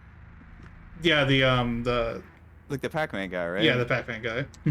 Yeah, I kept expecting like that machine to be unlockable when I played that demo, but I understood why it wasn't, and I was at least happy to play the one where you have to stop the light. Yeah, I was about to say, like, if you didn't know that, you could play the stoplight game. No, that was Oh, it was really satisfying to get to play that because we used to play that all the time at our all the local time at the arcade, which has since closed. And like most arcades don't do those kind of games anymore.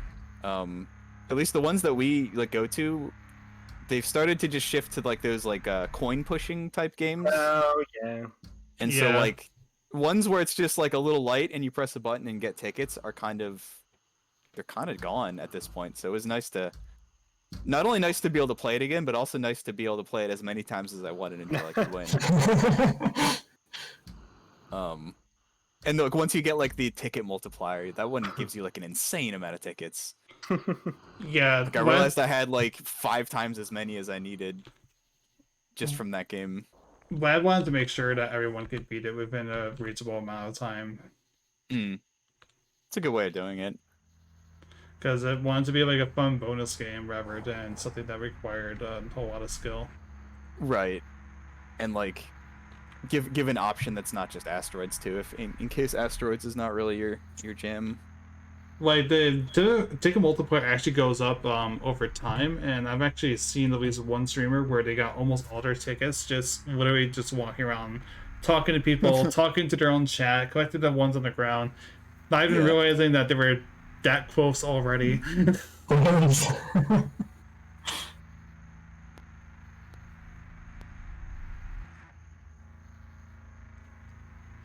Should update it so we accidentally kill him and is never mentioned or anything and changes nothing. And the game just continues on.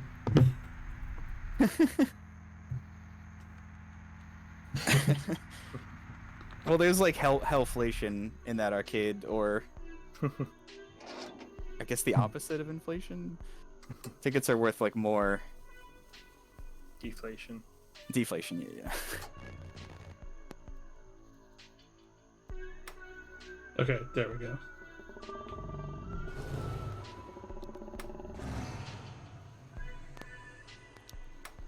I didn't know Jerma played the demo disc. That's cool.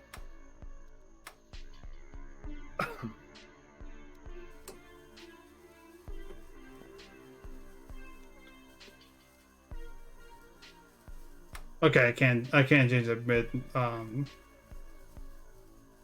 That's just going along the path. I was wondering if that was what was going on here. I did accidentally start it, but no, it starts on its own. Oh, gotcha. The very first time you open it, it will send out a spark after like a couple seconds because through playtesting we realized playtesters that were we weren't noticing the switch.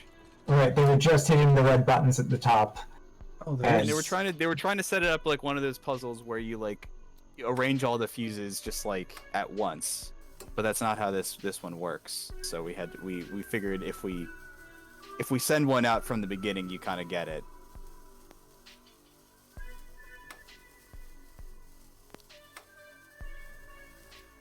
So yeah, welcome to our 90s puzzle. Yeah. Yeah, people did not notice the giant switch. Yeah, I said the same thing. I was like, what? They didn't notice? But yeah. It takes up like a fifth of the screen. Yep. Yeah. Oh, what was that one game where I didn't know? There was a game that I played not too long ago where I did not notice a giant switch. Yeah. It was a haunted PS1. It happens to all of us sometimes. But it was like short of just like lighting it up more or having it like flash or something. It was like how do you? And we wanted to not have to tutorialize this puzzle too much.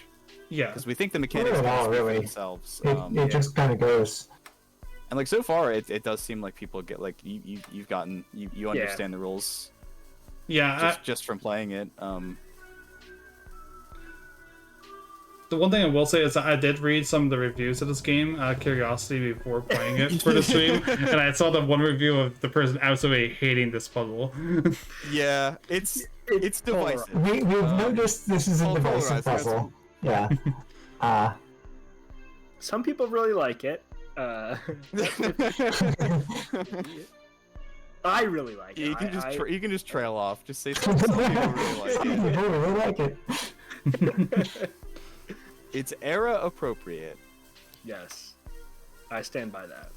I was watching a streamer play it a couple nights ago, and they for one of the last boards they wrote that someone in chat told them the order of the buttons that they needed to be pressing, and they wrote that down on a physical piece of paper, taped it to their monitor, and they needed that like to play along with. But it worked. I mean, that was the time they won. So, dude, that kind of takes me back to the 90s as well. Of just when you would play a PC game from that era and just have to write down. Yeah. Oh, for sure. All the little things that you were figuring out. You're killing it. Nice job, yeah. Oh, what am I doing? Okay. Right when I said that. Yeah, I know. Being a game dev is idiot proofing. I mean, yeah. Not wrong. Yeah. You really don't realize how much stuff is not obvious to someone who didn't make the game until you put it in the hands of someone else, because you're like, you know exactly all of the solutions and where you're supposed to go, and so like it's obvious you should go here next, and it's like, well, the game didn't make it obvious, you just know it. Right. And so like signposting, like a lot of the signposting in the game was done after playtesting, because we realized just like, oh, there's no reason someone in their right mind would go here next, because we never tell you to. Right. Yeah, like, sure, you could just brute force your way. Eventually, you'll get there, but sure, yeah, it's not as you want to fun. minimize frustration as much as possible. I At least as far as it. like just like getting lost and walking in circles, which and often when I'm watching people play through the game, I'm just sitting here just yelling at the screen. Yeah. Just for them to get where they're supposed to go next, or to pick up on the clues. Yeah, or like read. Sometimes even just reading. Yeah. It's just like the text is literally in front of you to tell you where to go, but you're not reading it. You're just kind of like glancing at it with your eyes. Like, I need you to read and understand. I'm struggling a bit with this one here. Yeah, this is the tough This is the tough one. Yeah, this was the one that was divisive. It's a lot to keep track of at once. Yeah. Yes. I'll get it though. I'll get it. We this is the easier version. Yeah, it used to be. If you can believe used it. to be harder. It used to be even worse. If you can believe it. Yeah. There we go. Yeah, nice. Nice. I mean, that was still pretty quick. That was All things considered, yeah. Oh. Oh, I thought the Well, game yeah, was 'cause- about to reach over and like start climbing that. That would be cool. That would be cool. Well, if you ever need ideas. For the next game. Shit, motherfucker. Yeah, I like that hand there, like almost. I don't think I've seen anyone die to it. It's just annoying. It's just there to. It's just there to mess with you a little bit. Keep you on your toes. Nowhere is safe anymore, not even the hub world. Or the You hub did such a area. great job with the sound. Yeah, oh my the- gosh, the- yes. Yeah, all the audio perfect. in this game, including the music. messages. Yeah, the music. Oh yeah, messages.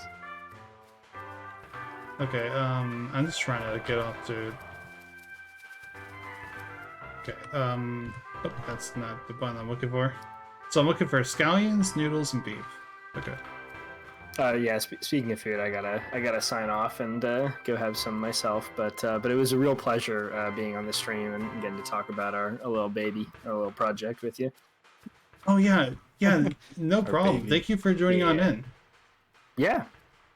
It All right. was a pleasure, and this game is a lot of fun, honestly. No, I'm so glad you liked it. Yeah. Alrighty. See you guys. Have a good night. Yep. All right, I did forget to grab a basket. I'm a terrible shopper. Well, if I was shopping for just like 3 things, I mean, with my physical body, I think I could hold 3 things, but I don't know how much the ghost can hold. True. I'm just Yeah, our logic was kind of that the ghost couldn't carry very much because you don't have a body. You don't, like, these aren't your physical hands. But you could like- kind of like maybe carry one thing, and so the idea of having the basket was kind of born out of that. Yeah. Well, Okay. and like, I mean, our behind the scenes anyway, like our system is only set up for you to hold one thing at once, and so it was like, how do we don't want you to make multiple trips with one food item each time. It's like, how do we square that? It's just like easy. The thing that you hold is just the basket. Yeah, it's perfect logic. Okay, here's some meat. I'm just making sure I'm not getting followed. Not at the moment. I hear them everywhere. Wait, where is the meat? There we go. There you go. Ow. Attention shoppers, by popular demand, milk can Did they just say milk can be found in the refrigerator aisle? By popular demand. By popular demand. Yeah, Gabe made like 10 of those like little messages that are just randomized. They're so funny. That's so good.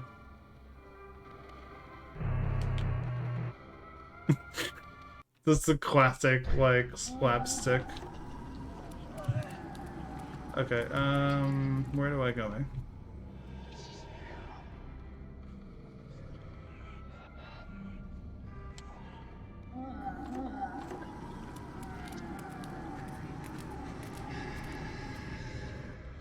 I totally forgot that was the sound that the pukers make. So I was like wondering what that was. I'm like, oh yeah, those things. Yeah, you just hear like wet chunks in the background off in the distance. See, I was so good at Sire Open that the bundle of carts immediately knew to step out of dodge. Am I right? And so you were kind of right about the hand. Yeah, I guess different scene.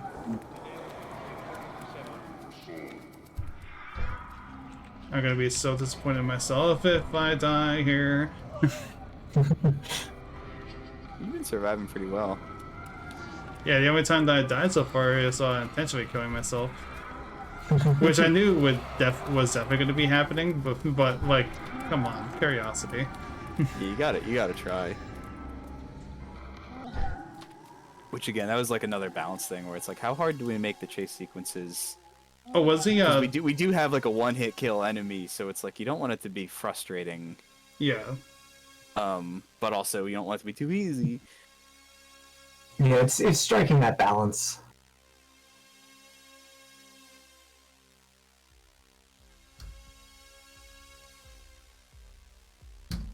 Alex left right before. Yeah, I was about to say. He left at the right time. Now he's gone in both ways. No. Rip. I mean, I don't know anything about game dev, but if you guys are looking for someone, like. Yeah, we like to playtest our stuff as much as possible, so whenever we're looking for it, we'll keep you in mind. All right. Yeah, I would definitely be up for something like that. I playtested a few games. One of them was actually a project related to the Drowning Machine from the 2021 disc. Oh yeah. Oh, hold up. I'm supposed to be going to the bistro, not here. I kind of immediately thought to be going back home to grab the meal, but I forgot that everything's over here. Yeah, Max has been using Blender. Oh, cool. Yeah, Jeff did a great job on all of the low poly assets. Like, I mean, everything in this game is made from scratch. Yeah, for this game. For this game, yeah. So there was a lot of modeling and texturing.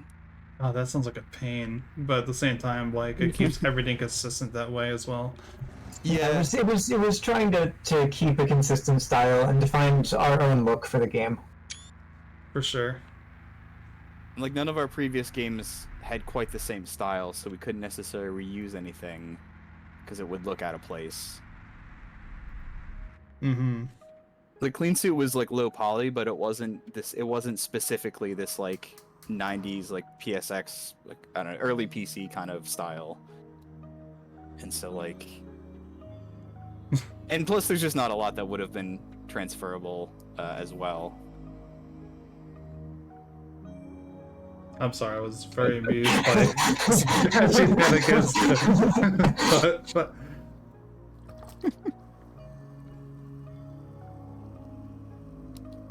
Imagining someone trying to cook that way in real life, rubbing everything banging things against the pot. Yeah, I mean, we make you do it in like a semi-realistic kind of way, where it's like you have to actually put everything in the pot. I was trying to grab a hold of. Oh my god. Please, get in there.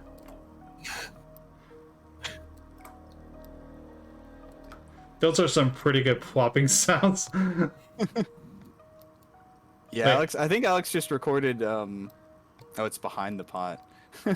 I was trying to see if I could do like the cheat of just like putting one beside the pot and grabbing the next. Oh. No, it waits for you to get each one. Yeah. I'm sorry. Yeah, I think Alex just recorded himself doing basically each of the actions that you're doing. So he was just like plopping stuff into a pot of water and. Oh, I'm not even using the that for that. I'm just using my hand.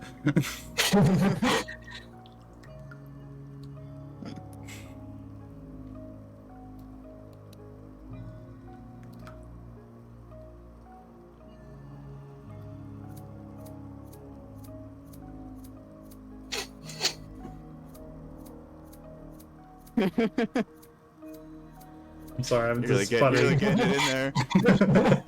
We gotta make sure there's enough pepper in there. Just add the entire shaker into it. The shaker pops off and.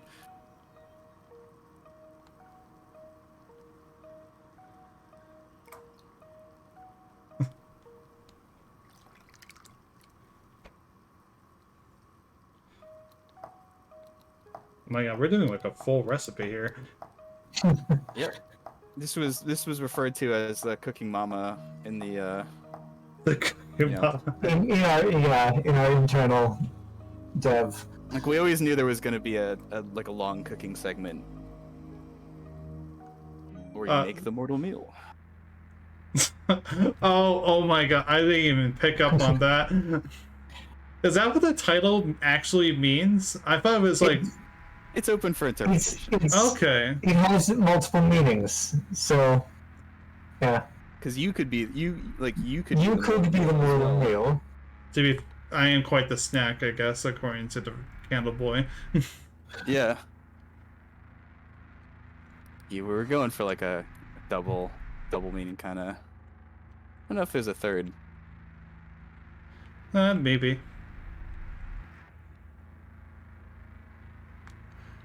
Where do you guys keep a propane canister for shoving it into the oven?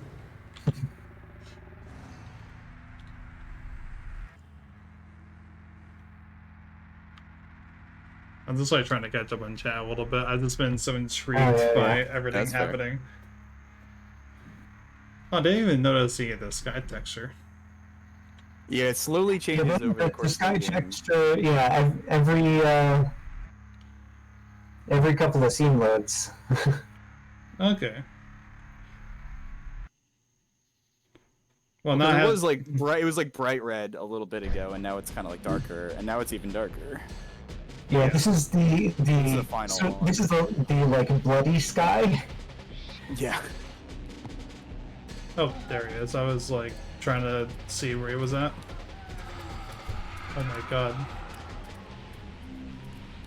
I probably should have like actually stopped to look for him because he does move very quickly. And he walks through walls. Yeah.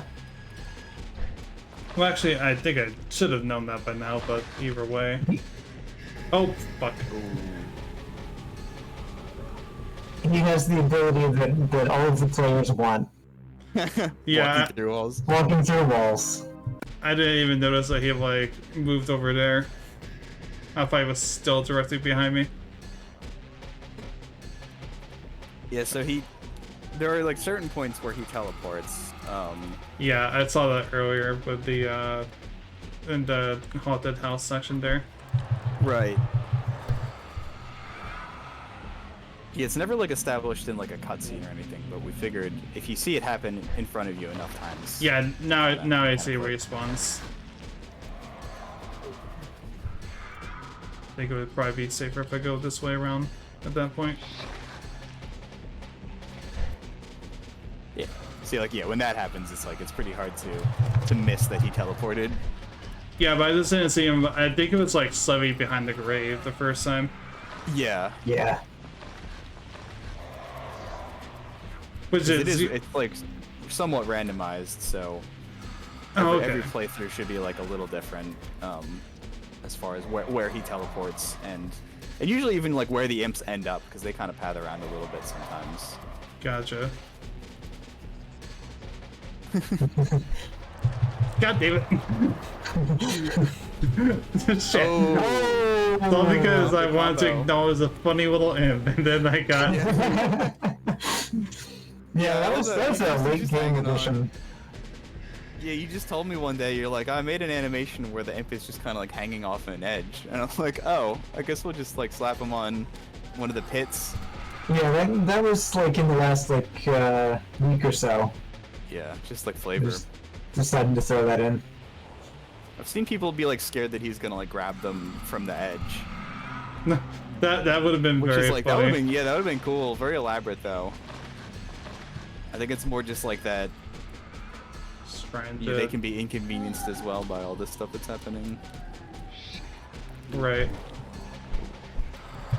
Oh my god. Oh no! Oh wait. Oh, he actually stops. Okay. What, does that normally happen, or was he like? He kind of waits. While you're getting grabbed by like a hand, he'll kind of wait because it's like. Yeah. He can't grab you while you're already getting grabbed. That wouldn't really feel fair. Oh, because okay, yeah. And if he just like, and if we kept his like movement the same, he would just like walk on top of you. So the second you got ungrabbed, he would just spawn camp you. And so, I think he just kind of stands in place while you're getting grabbed. Yeah, he just kind of he's very polite that way. or like he gets like close, but he won't like. He gives you enough room that you can potentially escape. Gotcha. Because again, we didn't think it felt fair if you just got like. Because then if he's chasing you and you get grabbed by a hand, it's just like an insta kill. Yeah, it's completely unavoidable, especially for like, this section here. Whereas like in its current state, it's tough, but there is like a pretty good chance you can escape there's a lot of leniency. Yeah. And yeah, with the fact that his teleporting is somewhat random, it's like you do sometimes get situations where like, yeah, he teleports directly in front of you. But again, we tried to set up the levels in such a way that there was always a way around. Right. Like there's multiple paths, or there's kind of like little side areas where you can. I really love this sequence here quite a lot, though, from like a gameplay and standpoint. Oh, thank you. It's fun to see like all the mechanics of the game kind of come together. Yeah, finally. exactly. I don't know if this is a final level exactly, but like it's definitely fitting for a finale direction that this is clearly going in. See, that was me strategically wanting to get grabbed by that because just in case he was directly behind me. Yeah. Yeah, there's merit to that. Oh. I got stuck against part of the fence. But yeah, there is merit to getting grabbed on purpose sometimes. Yeah. Because I knew he had to be so behind me because I didn't see him respawn in front of me. But I didn't know how like close or far away he was. Right. But yeah, getting stuck is unfortunate. It's fine. Well, we like tried to smooth out. We all tried of our surfaces as much as yeah. possible, but might not have hit the fences with it. I mean, like this section, like it's still like relatively shortish, and yeah. You know, the chases are particularly long because we knew keeping that energy. We wanted to keep the energy high. We didn't want you to get fatigued with it. Right. We didn't want any of these to like wear out their welcome.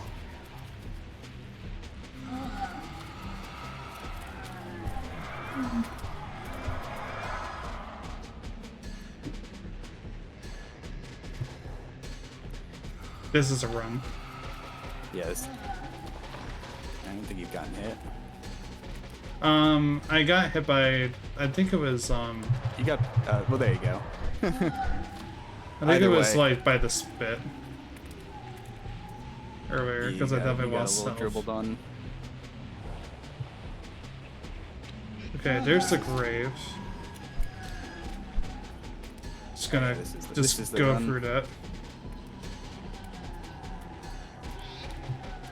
Later.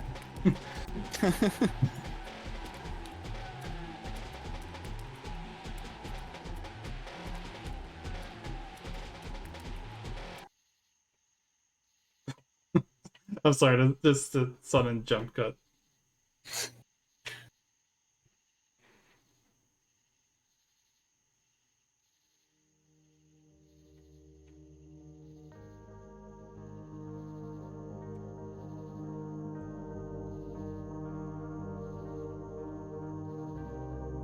And that's a lot more terrifying.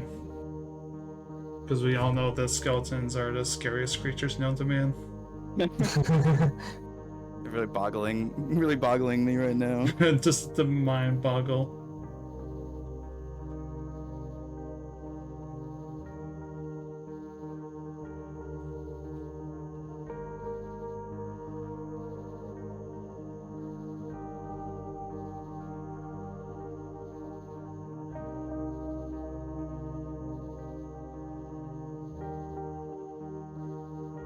That's a really unique and cute way of doing like a whole together and death situation there. Thank you. Thanks.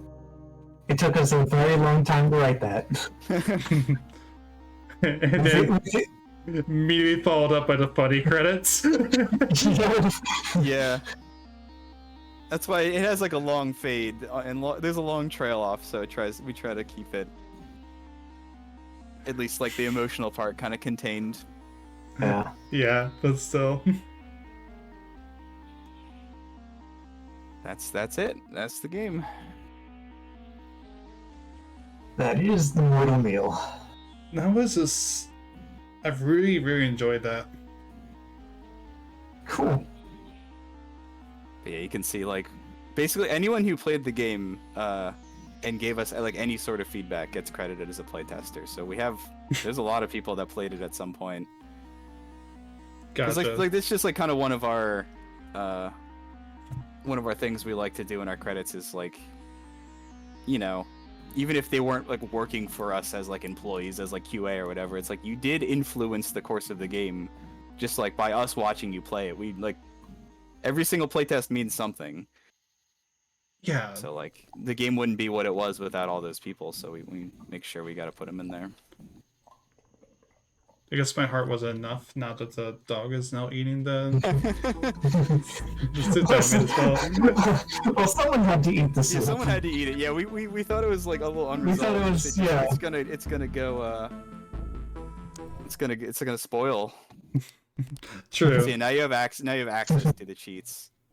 And so to explain this a little bit, like a good chunk of the cheats are kind of like silly or like alter the game in funny ways. And so we felt it would be kind of weird to allow you to enable those before you finished like one playthrough, because like, you know, that emotional ending is not going to hit quite as well with the big head mode on, with right? everyone with big heads, or yeah. Like it's silly, but it's also just like we want to make sure your first playthrough of the story is like, you know, you're getting everything. Damn it, I missed one. You actually didn't. Miss one. Oh, really? Okay, good. There's one which can only be found in what if mode. Okay, so I'm just gonna. We can explain what if mode slightly. There was a Spider-Man game for like PC, I think PS1 and N64 that we played when we were young. Yeah, Spider-Man 2000 is kind of what it gets referred to these days. And that game had a cheat that was called What If Mode, which I guess was a reference to like the Marvel series. Right. And in that game, when you activated What If Mode, it would just like, it was the same game, but it would have just like slight alterations, like jokes that the developers wanted to make. And so we wanted to pay a little tribute to that. And so we have our own What If Mode, which again, like it does silly stuff that completely goes against like the main story. And so it's like once you've completed the game once, if you wanted to like replay it at any point, you have the option to turn on these cheats now. I think just What If Mode just alone just really. Oh, okay. I thought like as in like play the game after. No, that's just the CD. Gotcha. I should have expected that. So then on the menu it tells you which cheats you have turned on. I see that now. I also really love the title screen changing as well. Yeah, that was Donish. That was a great idea. Because again, like plenty of games back then would do that. It's like you have like a different menu for when you've finished it already. Just the evolving title screen. Yeah. I see you got like a kind of like a purple. I was about to say, like, the Wisp even changes its color in on the loading screen. On the loading screen, yes. I'm so glad Big Head mode includes the dog. Yeah. It includes everything. We like went through and like any time when there is a head shown on screen, whether that's in a painting or on a character, it gets big. Oh my god. We wanted to make sure it was complete. I can see it from here. Yeah. Unfortunately, there were a few like what if mode additions that aren't in the game just yet. Ooh, that's a lot of the cheat stuff was kind of pretty late in the development, and so like we had what if mode stuff that was like on the list, but it was like it's either fix like core game bugs or like add this one what if mode thing, and so like I feel like we should probably add, we should probably fix the bugs instead. Fix our bugs first. Yeah, of course. But so in whatever the first couple patches will probably include additional what if mode content, which it's just going to be like a bonus cutscene or whatever, but like there's not too much. Oh yeah, and you have infinite ammo.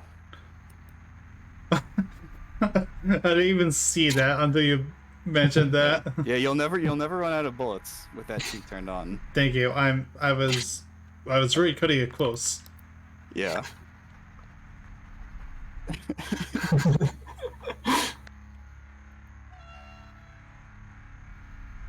And there's at least one what if mode thing that you can find in Angelo's. But I think the first major like piece of what if content is not for a little bit. Okay. Like into the game. But there is one thing in here. You missed the head. Oh, on the bathroom side. Bathroom side. Okay. Well. Okay.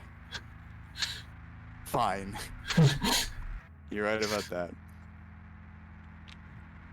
But like even all like the employee of the month pictures and stuff, they all have big heads. And Cleansuit has a big head. I think that painting also has a big head there. Yep. The squirrel has a big head. Like everything. I completely forgot about that squirrel painting. Yeah, it's a little in joke for ourselves. Do you mind explaining the context of it? Oh yeah, sure.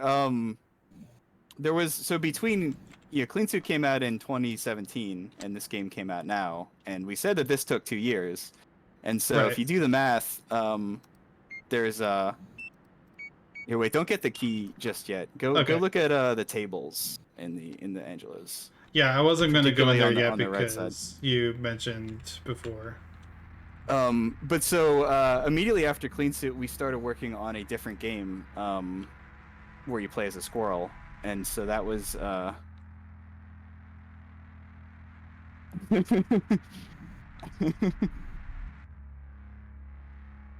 got a little Scully visiting our restaurant. I love it. I love how he's this doll size. So there's a Scully in almost every scene in what if mode. Yep. Oh, that's great. Just as like again, little bonus content. Little something to look for. Oh, I'll be sure to. Let's speed run this game. And you're by no means obligated to do a whole playthrough again. But I'll at least get like somewhat into the game, like maybe up. I would say like look at some of the things with big heads at least.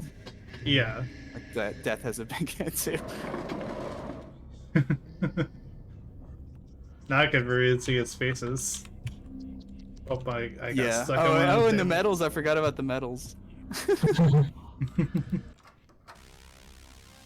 But yeah, so we had this squirrel game that we worked on for a couple of years, but the reason Mortal Meal exists is because we kind of put it on hiatus because it was massively overscoped and we just weren't making enough progress. Gotcha. So like, if we wanted to make the game that we were planning on making, it would take like probably a decade or something. Like give it was. me 1 minute. I'm sorry. No worries. Continue to talk though, because I do have wireless headphones, so I can hear you from the room. Okay, gotcha. Yeah, it was just like super overscoped with the team size that we had. It just wasn't. Yeah, it was just way too big of an idea. And so like, it's on the shelf. We still have that concept kicking around. It's just remains to be seen. You know how we'll get it done in the future, whether that's like a crowdfunding thing or just like changing the scope of the game or whatever. And that's why the description on that painting says maybe later. Yeah, it says like it says this must have taken a long time to make. That's what it says. Yeah. We did that same joke in Cleansuit because if you try to get the painting, it says like maybe later, like in a couple of years or something. So we like throwing in references to our unreleased games, as well as to our release games. Yeah, there's a lot of Cleansuit references. There's a lot of Cleansuit references in this. Couldn't help ourselves. Yeah.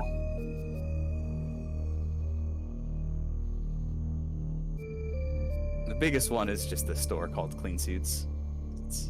It's too easy.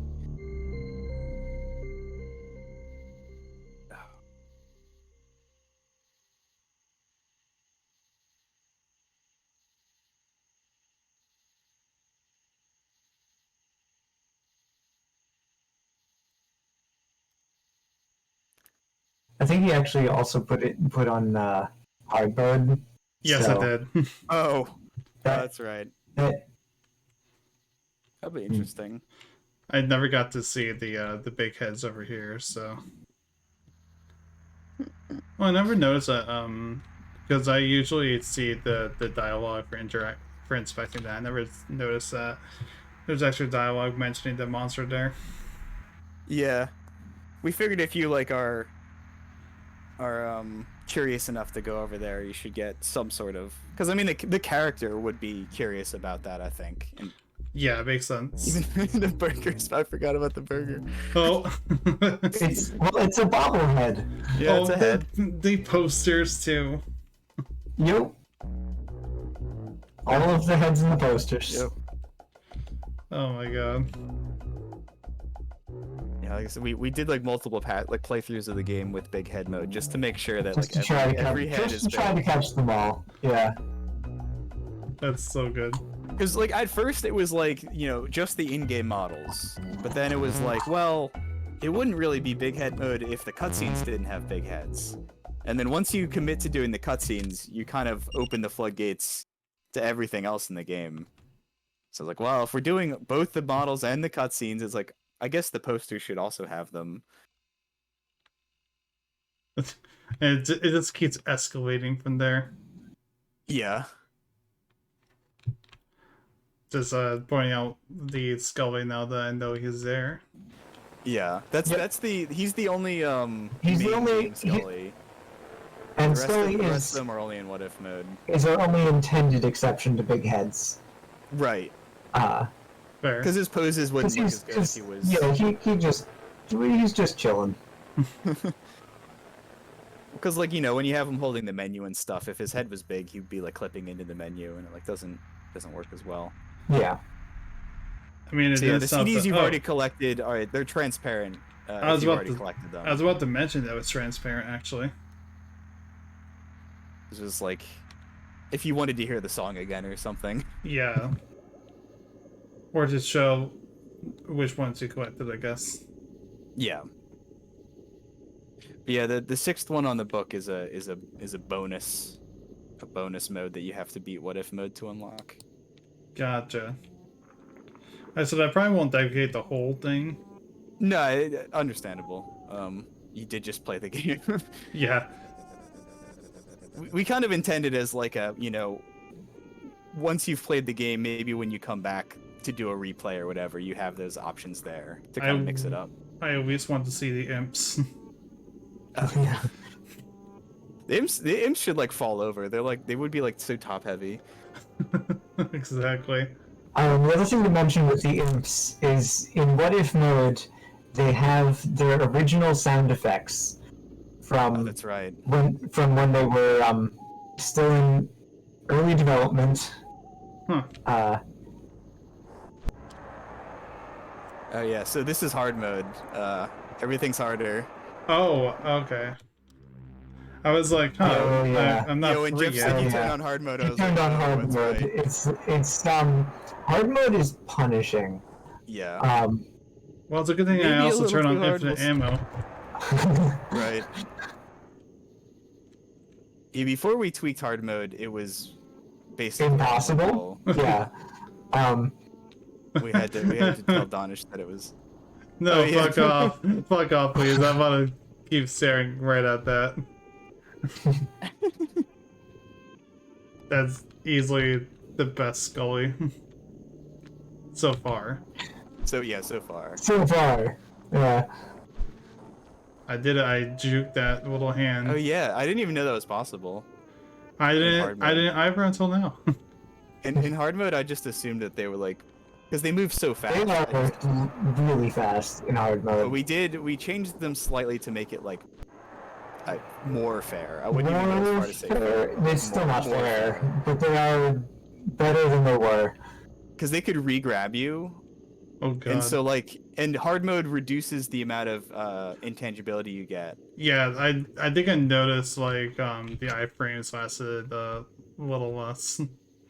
And so like our systems kind of overlapped in a way that like you would get grabbed, and then if you broke out, you would immediately get re-grabbed because you weren't invincible anymore. Oh yeah, they're like way faster Oh yeah. now. So about those imps in hard mode, They're very fast. they are relentless.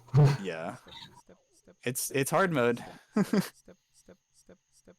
Which is funny. It's funny when combined with Big Head. Yeah. Nice. I just have a question. Is that a voice that's saying the word step? Yes. Yep. Yeah. For each footstep. Yep. 100%. Yeah, he says step every time he takes a step. When he like scrapes his foot on the ground to like charge, he says scrape. And then if he hits a wall, he goes like, oof, ow, my bones, ouch. Oh, hold up. I had to hear that now. Because yeah, we were just like making sure the audio system for the imps was gonna work. So Yeah. like, Come on. they were never intended to be like, Huh.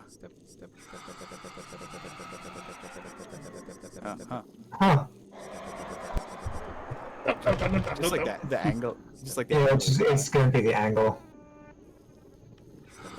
Yeah, it might be hard to trigger that in this part in the forest. Oh, I yeah. heard it.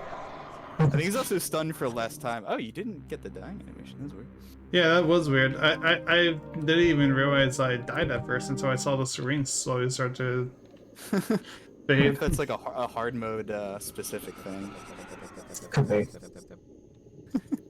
I just want to hear that again.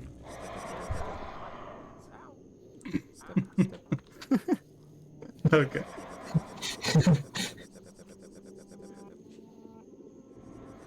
I think I will end Mortal Meal there. All right, Cool. sounds good. Yeah. I just had to ask, like, is the infinite ammo just cosmetic, or does it actually do anything? Well, like I said earlier, you'll never run out of bullets. No, I didn't say that there's like, there's no guns in the game. There are no guns in the game. Yeah. Oh, yeah, You'll no. never run out. You'll never run out of ammo. Yes, Fair, it's fair. It's just cosmetic. It was just a goof. We like when we were brainstorming cheats, we had a mix of like ones that would actually change gameplay and ones that were basically just like a joke. And so that was one of the joke ones that made it in. It is pretty good. Because we want you to kind of question it too. Like, is there gonna be a gun? And like you're kind of waiting for it. It's like, no, there's no gun. Yeah, that was. Yeah, thank you for playing. Yeah, you're welcome. I'm That glad you was- enjoyed it. Yeah, that was quite the experience.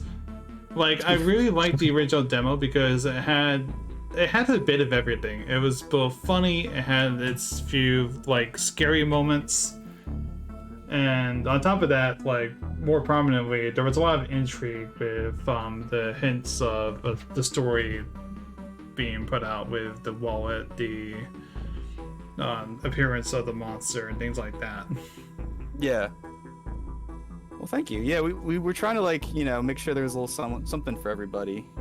You know, there's puzzles, there's like action sequences, but then there's also like a lot of story-based stuff. Because at the heart of it, I mean, I think it's, you know, everything is kind of in service of the story at the end of the day. Mm-hmm. And I don't really think I have much more to say other than what my original thoughts were. Just like, it definitely, when I was playing it through it for the curation, it definitely seemed to hit a certain niche with certain people, and one of them was me, because I love horror comedy quite a bit. If the other games like 10 Dead Doves and North Star Courier make it in didn't indicate anything. Yeah. Yeah, I'm excited for the Kickstarter. I'm ready to back whenever they put that up for 10 Dead Doves. Oh, same. So that demo was great. Yeah, I was a Kickstarter supporter for Day Speak as well. Oh yeah, same. Yeah, I'm excited. Pretty much anyone from that community who puts up a Kickstarter, I'm gonna back it. For sure. Or just whenever their game comes out, I'm gonna buy it, because it's just like everything was so good in the demo disc. I was really blown away by the quality of all the different projects, and also just how diverse everything is. Like, that disc covers a lot of ground. Yeah, you go from For racing into a typing simulator into, you know, something more story-based with 10 Dead Doves. Like, it's really all over the place, and I love it. That's the one thing I've loved about the demo disc, even the past years as well, is like the same thing. They're all just very, very different games. Yeah. And you know, there's the whole tonal shift with the second one, where you go from something like cutesy with a little bit of funny with like Tori to the drowning machine. Right, yeah. Right. Super serious. But that's cool, because I mean, like, it's nice that you don't have none of the devs have to like sacrifice their creative vision to fit into a mold. It's just kind of like whatever you want to make, as long as it fits this kind of loose definition of, you know, 90s themed or PS1 kind of themed. Yeah, because a lot of people think it's just strictly horror, and it's not. And I can say that was, as a guidelines for curation, the little that we had, kind of, or more of us not even strictly had, it was more just agreed upon. Like, that definitely wasn't even one of them. Because, you know, like, games like Be Knighted and Blast Cats, they weren't necessarily all that horror, but they were too fun to not include. And ultimately, the fact that the developers were part of the community was kind of like the really shining thing that really went through in regards to games like that. That makes sense. I mean, yeah, Benighted does such a good job of feeling exactly like an N64 game. Yeah. Like, if you're still in chat, Matt, you really nailed the aesthetic with like all the cutscenes and just like, I don't know, the level design. Very fun. It's perfect. Looking forward to that one too. Also, if Matt is still here. If you did not know, Matt also streams on Twitch. Oh, word. I should follow you. Yeah, I was just letting you know for that exact reason. Oh, cool.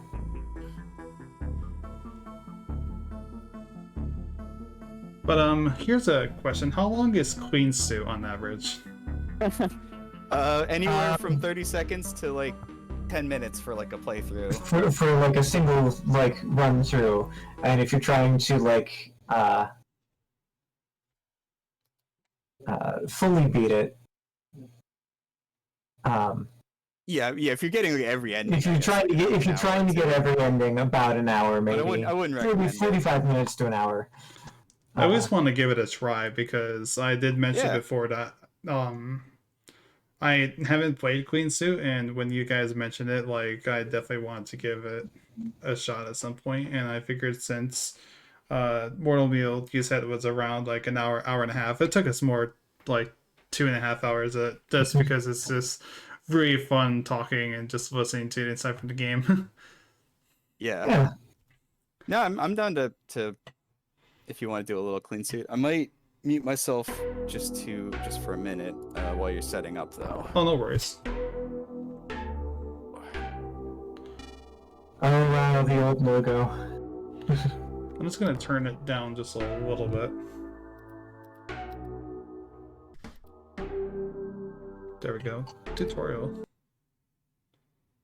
Sandstock still eyes closed. Schedule you play, and as in this game isn't going to amplify your input.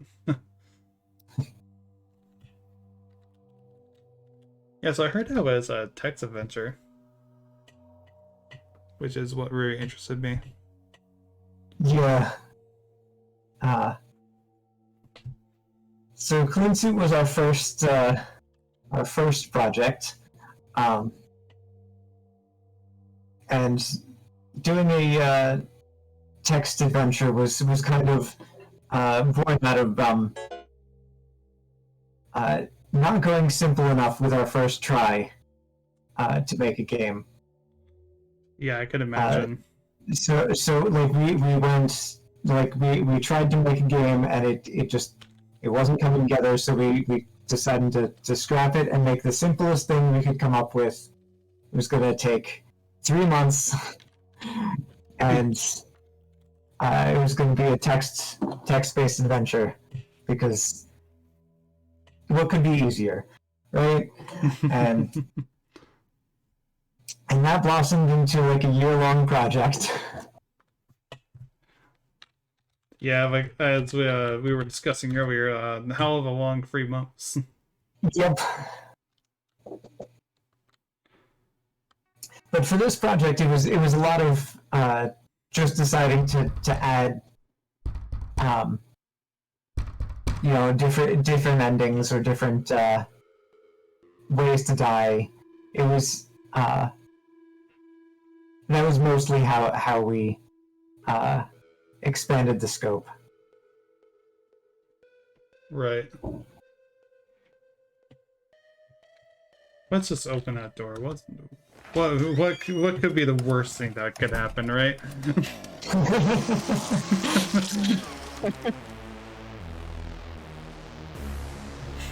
Wow, I was killed? Amazing. Also, Old Dog, thank you for the raid. I'm sorry for not acknowledging that. Well, come on then, we're on to game number 2, where, immediate death.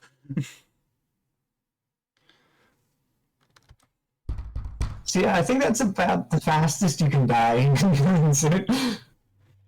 I think if you type die, you die. Oh, that's true. Yeah, that's probably the 3 letters. That's got to be the fastest. Yeah, that okay. The death speed run. Yeah. The door one was like, we were actually looking at the original design document because we were like, we're gearing up for whatever our next game is going to be, and so you're kind of a blast from the past looking at the original design document for this one. And yeah, using the door, like opening the door being an instant death, was like from the very beginning. That was one of our ideas, because it was like it sets you up so well for what the game is going to be. Like if you don't like the fact that you die that quickly, like you're probably not going to like the game. So we put that as like the most obvious thing that like almost everyone tries that first, and it's like I think that's a good way to set up, the tone, and also just like what it's gonna be. Yeah, I already forgot how to grab objects. Get is your is the word for okay. that. Or grab, that works too. Or grab. Oh, It grab accepts also both. works. Okay. Yep. Pretty much any synonym you can think of for stuff is gonna work. We tried to cover a lot of synonyms. Yeah. Yeah, one of the core things that we like made sure we were doing when making this game was just like try to make the least well, what's a good way to put it? The most responsive that a text adventure can be, as far as like accepting different ways of saying things. Right, we were trying to go for more user-friendly than the text adventures of the past.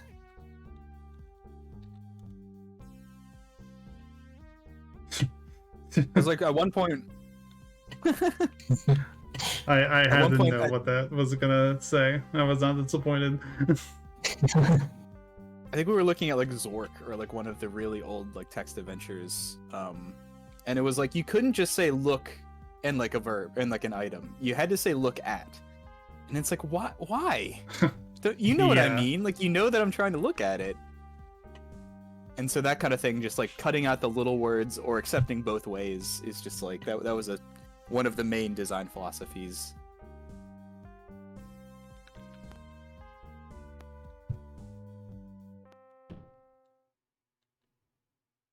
Well, okay. Wait, am I out of the... Okay. You do have a map. No, I was thinking of closing the door when I tried doing that. Oh, gotcha. Yeah, I mean, if you want to try that, it would be like closed door. I thought it would be like use door. I need to do that, yeah.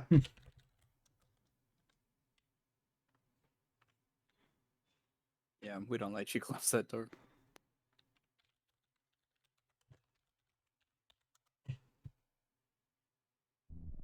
Goblins.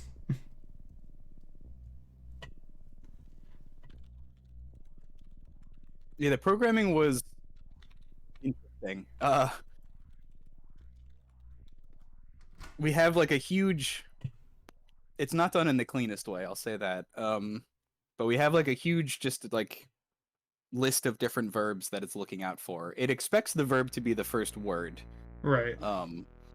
So like there is kind of a format you have to follow, but then each verb, depending on what you're trying to do with it, has to react in different ways. And so there's a lot of hard-coded, like, unique situations where like... I'm trying to think of a good example. I don't know. It is just kind of like a rat's nest of different verbs and like their different functionalities. Yeah, made it playable. Yeah. Still, debatable for certain people. Because it's like we knew going in that like text adventures are tough, like tough to play at the best of times. It requires a lot of reading and just a lot of typing, a lot of trial and error. But since trial and error is like kind of built into text adventures, we were like, well, what if the game is kind of based around trial and error as well, like trying these different things to survive. Oh yeah, there's our crayon map. I love the description of crudely, I mean, beautifully. Beautifully. That was kind of inspired by Home Alone, when he has like his crayon map of like where he's gonna put all the traps. But in this game, you do play as like an adult, so it's like funny that he has this crayon drawing, and he keeps it with him at all times. I feel like this is not going to end well. Yep. Wow. Who could have thought?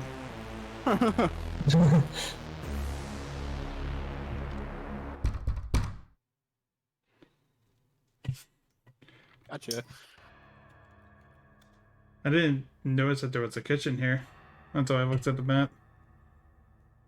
And yeah, so there's a couple areas that are like, if you're not looking at the main text for the room, it's easy to miss. Yes. And so, yeah, the map is... We tried to like smooth things out as much as possible, but again, it's tough with the text adventure.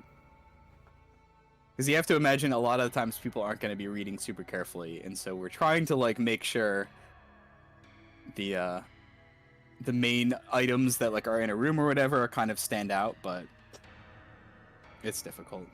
Crane's in your pocket. Yes. Who knows if you need to make a quick... You never know. You never know. To remember like how to get around your own house.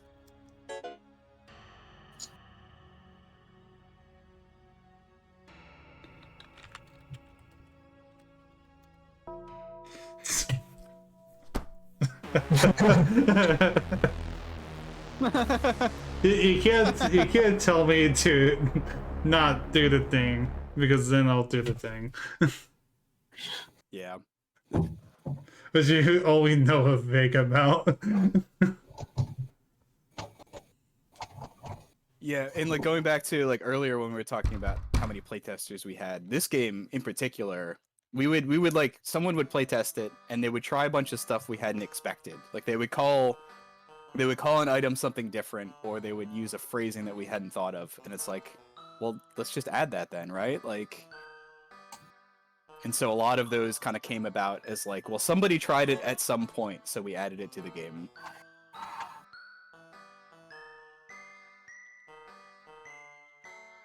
Oh, it doesn't like if the game doesn't like if you swear. Okay. Well, I mean, I obviously had to.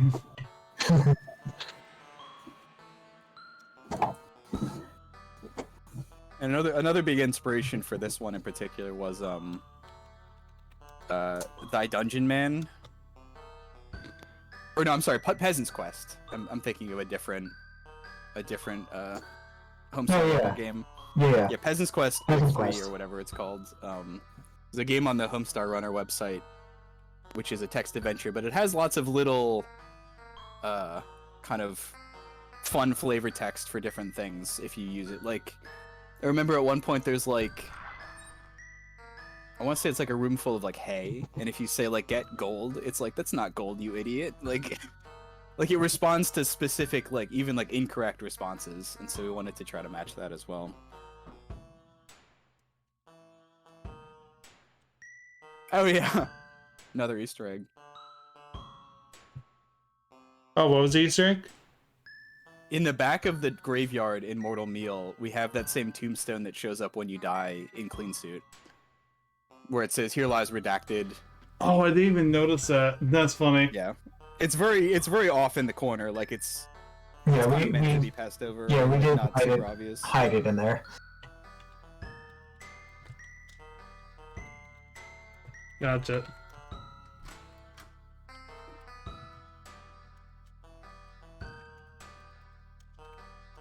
I can't spell, which is a problem. Yeah, the one thing I wish we could have implemented was like some sort of like typo corrections, like I don't know, some way to kind of like try to catch typos, but it's difficult when everything in the game hinges on detecting specific words and phrases. It's like, how do you account for typos? Yeah. In the years since releasing, I have thought of a couple possibilities, but none of them would catch everything. That's like a, if we had 3 more months before we released the game, maybe we could have tried that, but this was another 3-month project. So of course it took over a year.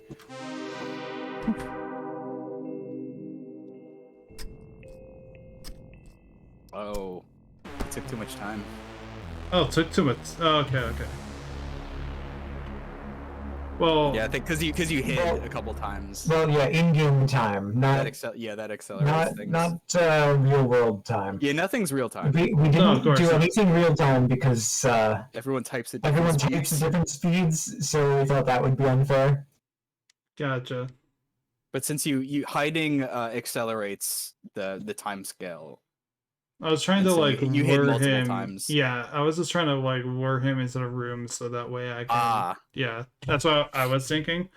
That's a good idea. And there are times when you do that, just not this one. But it's definitely trial and error, like the game. Just like trying different items in different places and.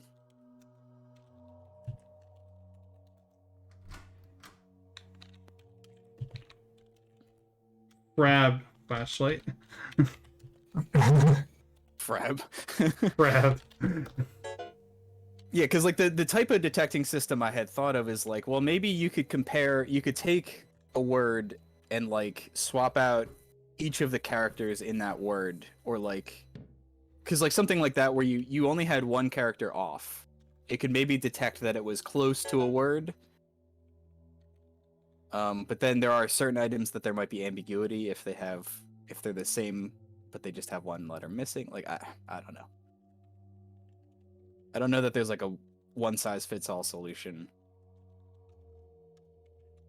At least not that I could come up with at the time. Maybe now it would be a little different. No, I can also mention Okay. the art style for the game with all these like wild colors was kind of inspired by like when you would sort of take an old game and try to make it run on newer software, like newer hardware. And like when you couldn't get those compatibility settings right and all of the colors would just like explode. Yeah. That's kind of what we were going for. Gotcha. It's just that look of, oh, we can't quite get the game to work as intended. It's just a little bit. You forgot to turn on 16-bit color, or I mean nowadays there's just like the dedicated Windows 95 like compatibility button.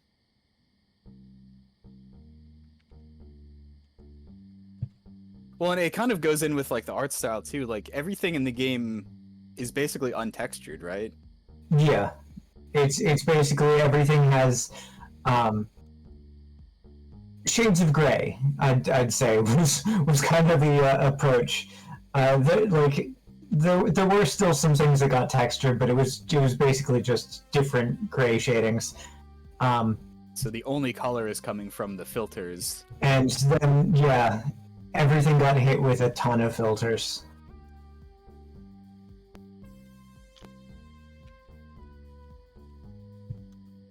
A pathetic trickle. Yes. And like pixelation noise was a big thing I was using amongst the filters. Oh yeah, you can see it on that shot. It's really clear in that one. Yes. Yeah, those are some fake pixels there. It's chunky. Very.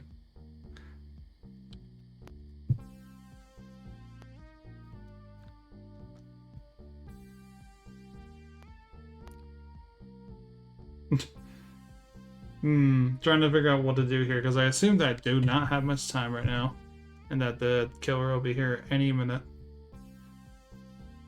I almost wanted to call him Churd, just because of the poster.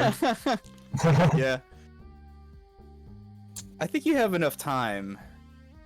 I think it's just a matter of figuring out what you got to do. Yeah. So we have. Can give you a hint if you want one, but it won't get you all the way there. All right, I will call one lifeline. One lifeline. Well, so you already tried like interacting with a couple of the things here, but they said like I can't use it by itself. Right. So like the rake. So maybe if you try to like use it. I believe it was a tarp and the rake. Mm-hmm. Use rake on tarp, obviously. There we go. All There right. you go. So you're on your way. This is actually one of the longer. This is one of the harder endings. Yeah. Done it yet? Oh, that's a good idea. But no. No? Okay. No. Because I do have the gas mask. I thought that... Mm. No, you need like a head. Yeah. Yeah, this is definitely one of the harder ones. Yeah, because I don't have anything else. They kind of range.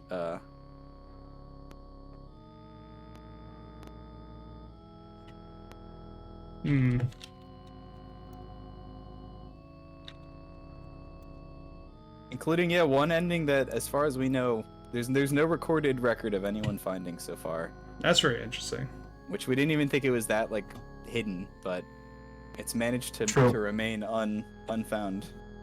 Which, I mean, like people have played the game and not streamed it or made a YouTube video, so there's a pretty good chance. There's a pretty good chance someone has found it, but we've never seen proof. Never shown up in a. Yeah. And we're definitely not going to tell you about that one. That one's like awesome. Right. We're just gonna. Yeah. But I guess I'll just say that it exists. There is a super secret ending. Okay, so I believe we can't use anything else here. I would have to go back True. inside the house and try to look for it. Yes. Yeah, Yes, you're missing some items. But it was worth a try before doing just that. Let's see. Toaster, blender, a knife block.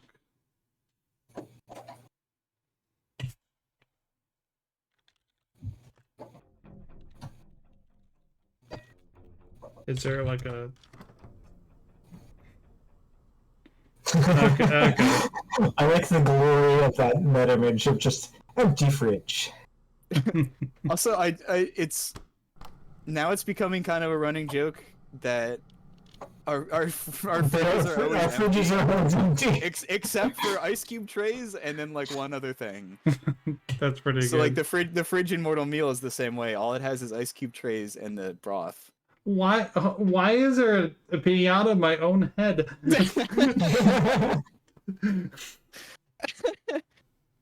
Well, I look at it. There might be a reason. Okay. You made of your head for your birthday years ago remains here unused as colors and vague resemblance of yourself. Does look eerie down here. Being stopped by murder doesn't help matters. Rap head. We wanted that one to be like, you know, once you find that object and you've already started the shed path, it's like, you know, we wanted that to be pretty obvious. Use head on. And we dummy. just thought that concept is so funny that you just have a pinata of your own head. Ring like bell.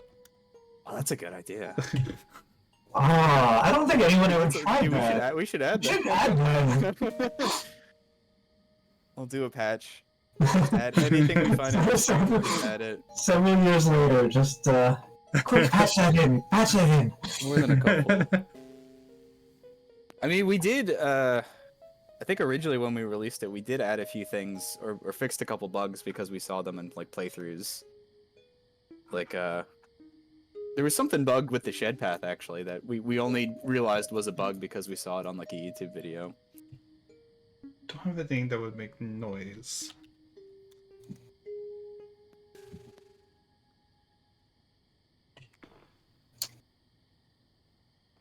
Your small shed house is the beginnings of a dummy of yourself. If you squint, it kind of looks like you. If I squint really hard. Really, really hard.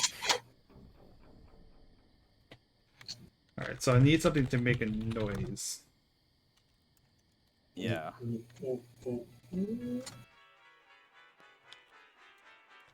Actually, is there anything else in the basement?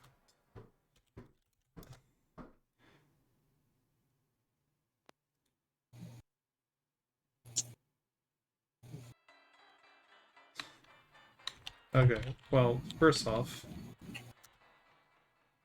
Okay, fine.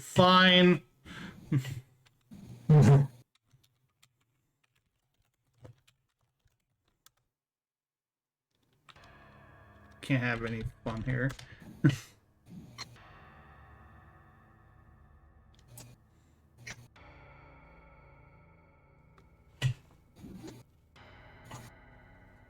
This is what the description of just, yeah, let's just do laundry while we're getting chased by a murderer.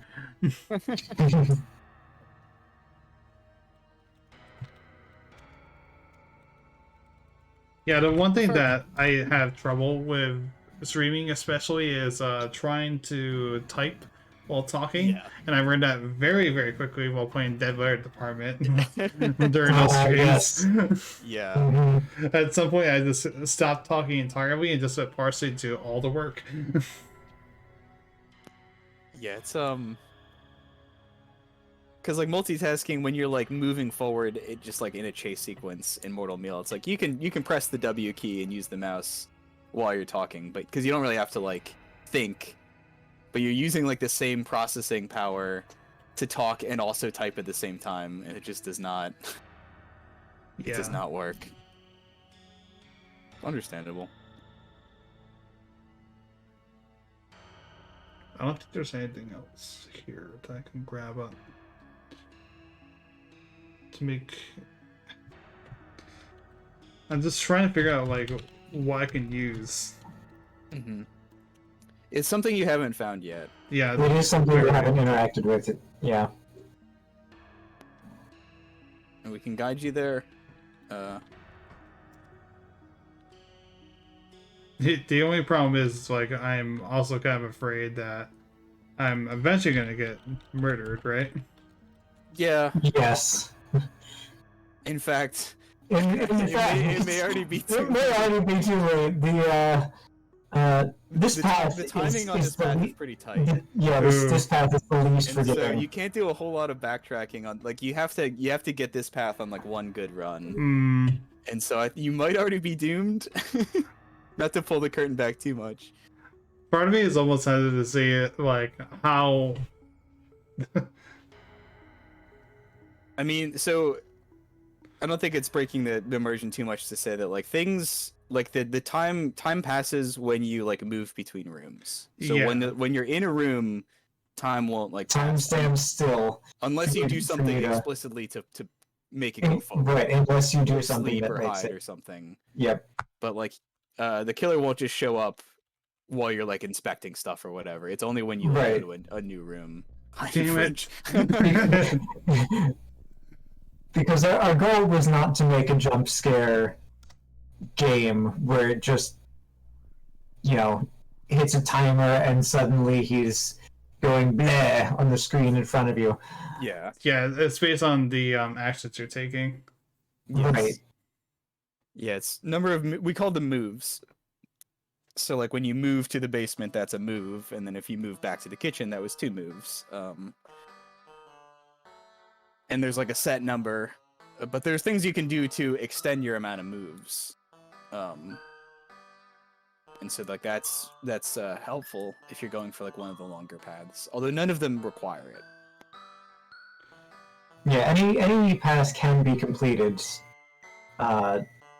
with just the base number of moves. Yeah, like this is just going to immediately kill me. No, it's not. Okay. I think like one more. Yeah, we're getting close. Yeah. I haven't been like counting, but like, and I don't remember exactly what the number is too, because it's been long enough.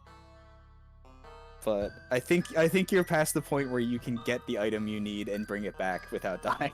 So like, you probably can't finish the path on this one.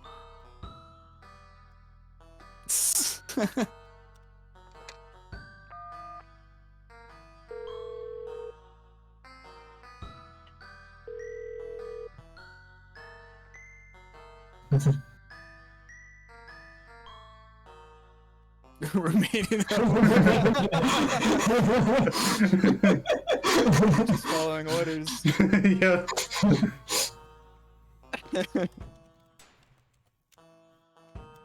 It is always funny to watch like when people will like basically like communicate with the game through the text box. It's fun. Wait a minute, he has a katana. Yeah. Oh yeah, that's sort of a running thing. He shows up with like different weapons throughout the game. Okay. He never sticks to just like one weapon. Yeah, I mean we were introduced with him using a chainsaw. Yeah. Yep. I think there's at least 5 different weapons that he has, and so you get a different little sound effect and end screen. Gotcha. I mean, also to be fair, I knew that I was completely screwed, so I had to see if there would be any funny dialogue with remain in the house. Yeah. When you like, even if you call the cops, you have to wait a little bit for them to show up. Right. It takes them several moves to get to you. The acquisition of this knowledge isn't quite enough to make the situation enjoyable. Yeah. Yeah, Alex read a lot of these endings and stuff. And there's a lot of flavor in this game. Yeah. Again, we wanted every like death to feel like somewhat unique. Or at least like even if you're frustrated that you lost, we wanted it to at least be like funny or something. Yeah, it helps keep Like the one thing about like having these kind of like death scenes in video games is that it does keep the edge off just a little bit because you see the funny or scary way that your character just dies. Yeah.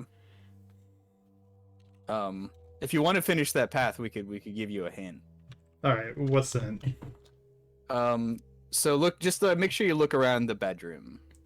I was about to say like it's gotta be like the somewhere. first thing you do. Yeah. There's gotta be somewhere. You had the upstairs rest of that- it. You had You the had the rest of it, you and you were the- like, yeah, you were ready to you go. were there, but you were missing one key item, and so that'll be my hint. Well, first I need the flashlight. True. Yeah, You that's need true. to come here anyway. Yeah, you needed to come into the bedroom anyway. Yeah, if I don't have that, then I can't go outside. Yeah, you'd have to backtrack all the way back from the kitchen.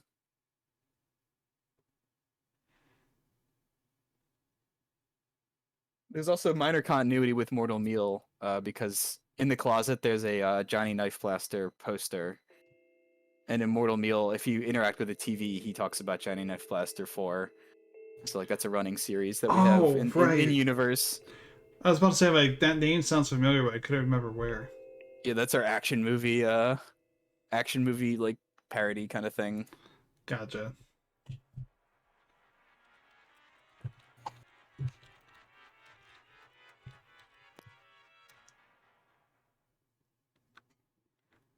Hey.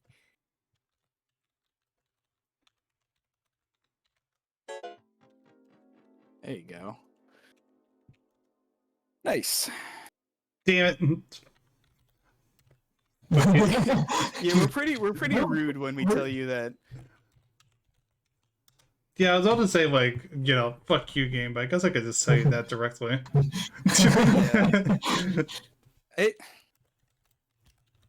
We had to make a decision because it's like, do we move you to a location that's 2 moves away? Because what if the killer's supposed to show up somewhere in the middle?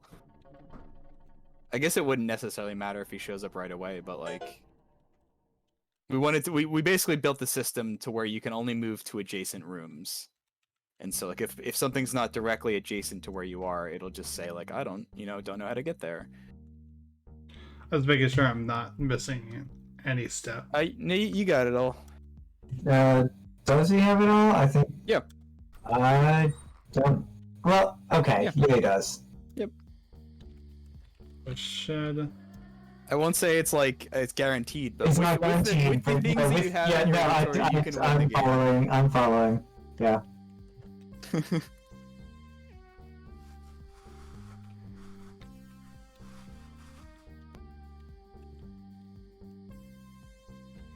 Yeah, because I still had to escape the killer when he does come here. Yeah, you'll be on your own with your wits.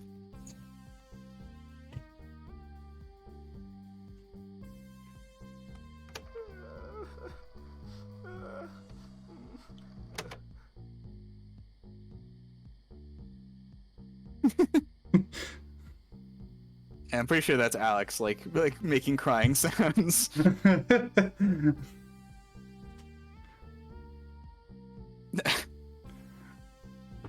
Also narrating Rat. I think that might be a reference because we had Charlotte's Web as one of the plays we did in like elementary school. Gotcha. I don't know if he was the rat though. There was a rat. I really have to save up more cheese. Okay, fair enough. Wow, yeah. Well, it's just like you're right, but it's just like it didn't like your phrasing. Like, probably if you just say like use tape again, it would work.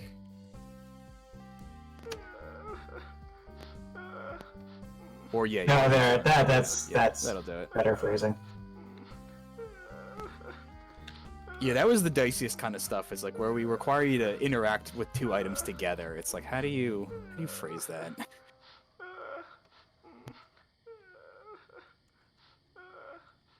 I love how I can still hear it. Oh. Oh no. Oh, okay, yeah. That was a Oh bad. no. That was a bad move. I just said. I don't know. Oh. I don't know why. I have like this stream delay. I would have told you not to do that. It was too late.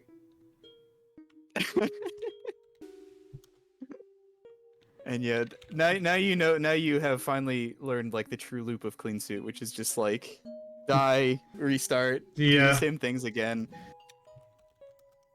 It can be a little repetitive, but that's why we tried to put in as much variety with the endings, because it's like if you're frustrated with one path, you can do something else.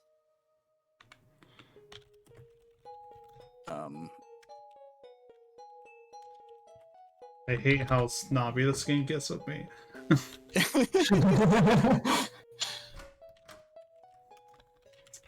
Gab.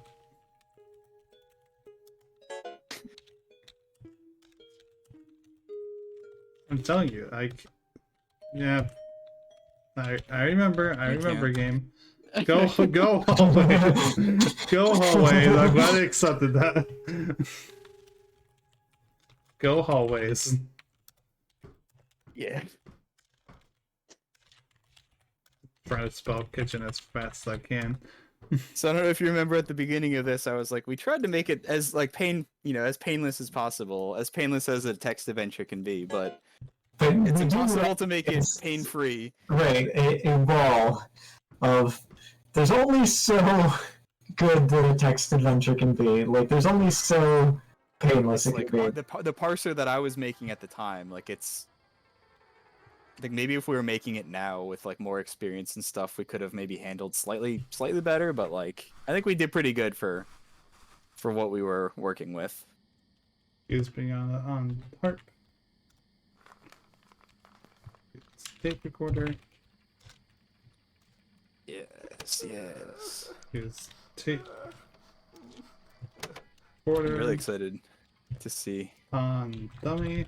On dummy. Yeah. Otherwise known as me. Go outside. Hide in the bush. Okay. That's probably that's too specific. Too specific. Yeah, just hide. Just Hide simplify, in the yeah. bush. Okay. No, just hide. Yeah. Now what do you want to do?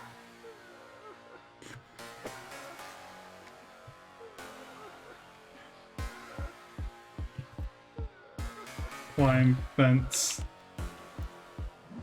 Oh, I didn't think that. I actually did not think that it would actually accept that as an answer.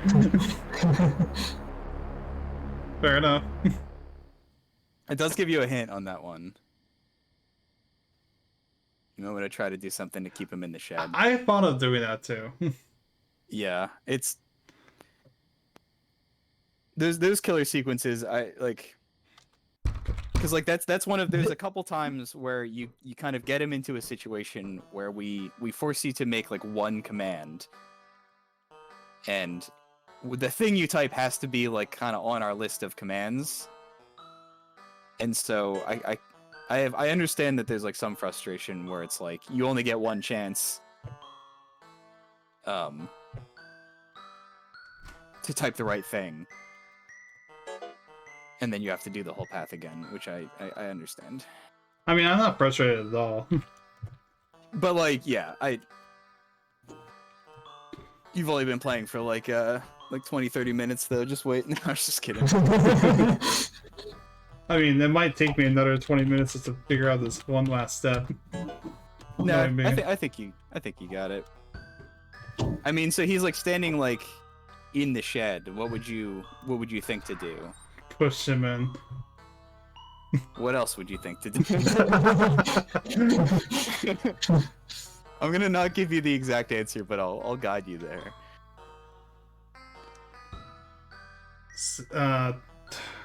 Closed door? Bolt? Oh, there's an idea.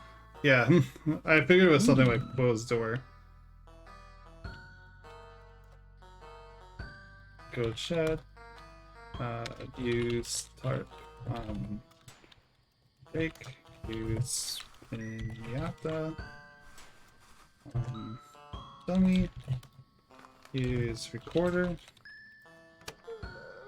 Use recorder on dummy. Go inside. Hide.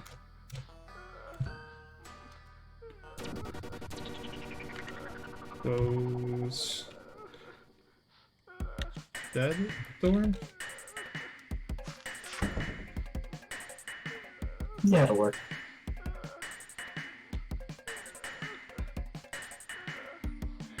Go kitchen. No. No! Oh, no! Okay. Oh, there was custom death for that one. Yeah. You gotta lock it. You gotta lock the door.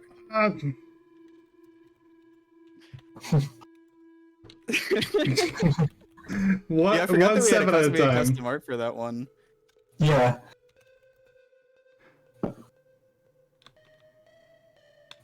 I don't know why I tried to use a recorder. You're gonna get it. I can feel it. I keep thinking like I had to physically go over to the closet. Yeah. Yeah, it's not in certain location. Yeah, That was also something like almost every playtester had to kind of, because we wanted like look to be specifically to give you text for an object, and then go or move to be specifically moving between rooms. And so we didn't want like go object to like work basically because that's not how our system is like expecting it to be. But I get it because you are like going to that part of the room. trying to figure out how many little shortcuts. There are some shortcuts. Yeah. Like go up, we'll take you upstairs. There's even there's abbreviations for some of the rooms that make it like even faster, which were like mostly just a dev thing, but we kept them in the final release. Fair. Like LR is living room. Just like why not?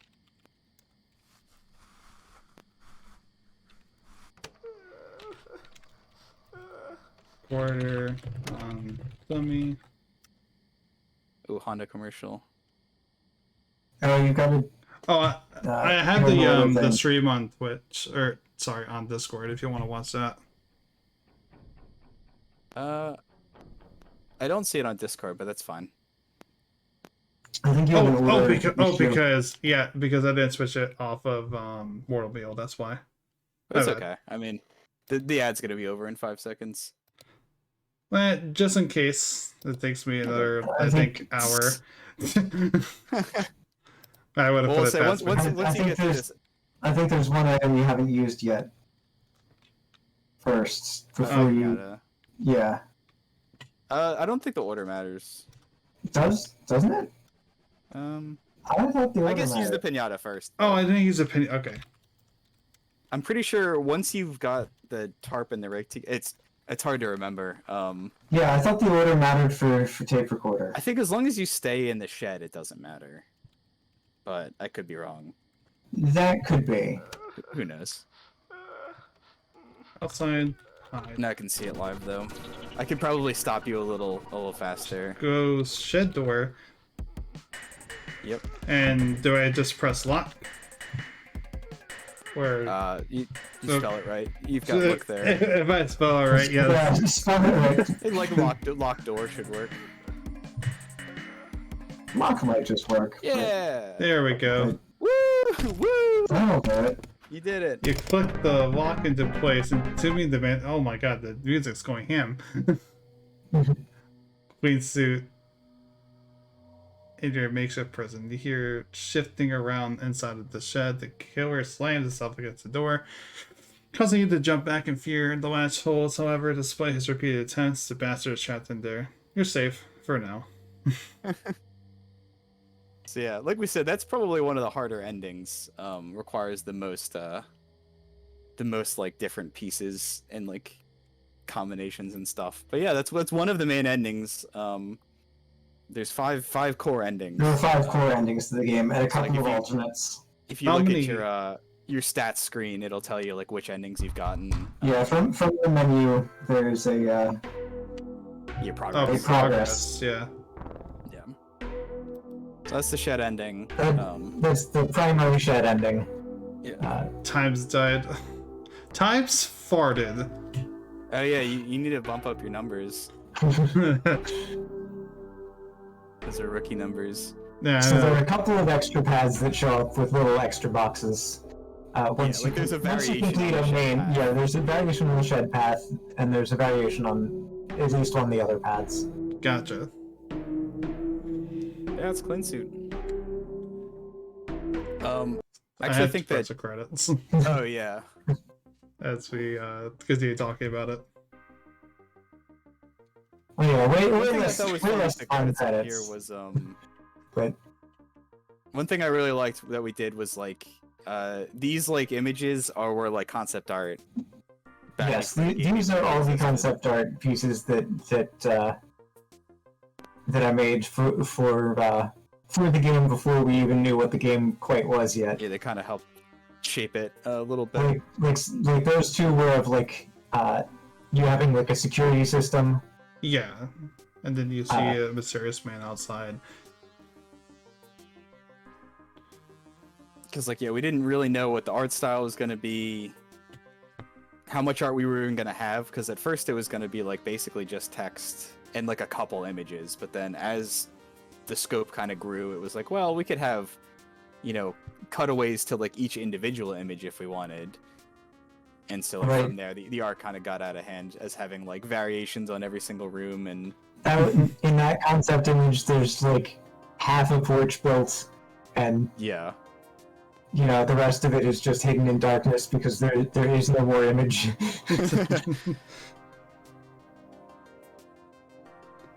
Oh, we even had fonts. That's right. Well, you have to credit them.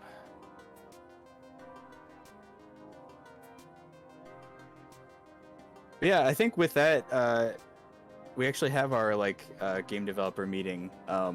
Speaking of game developer, Danny is here as well. Hey, what's up? Yeah. But I think we're probably gonna head off after that. Yeah, I think this is a good place. Special credits. I think this is a good place of ending it. I definitely might try to play some of this off stream as well, just to kind of get more of the experience. I'm just gonna turn it down a little bit more again. Oh yeah. Just to see what the other paths and endings are out of curiosity. Yeah, see how many you can find. Yeah, I mean, see if you can find the hidden ending that no one has found. Probably not. I will let you know. But if it's you nice send me to screenshot finally of your progress screen, I can tell you if you found the super secret one or not. Gotcha. But it's nice to finally see what this game is after seeing it plastered around Mortal Meal a bit. Yeah, we couldn't resist. So thank you for being here. Do you have any final thoughts or anything you want to say to the chat?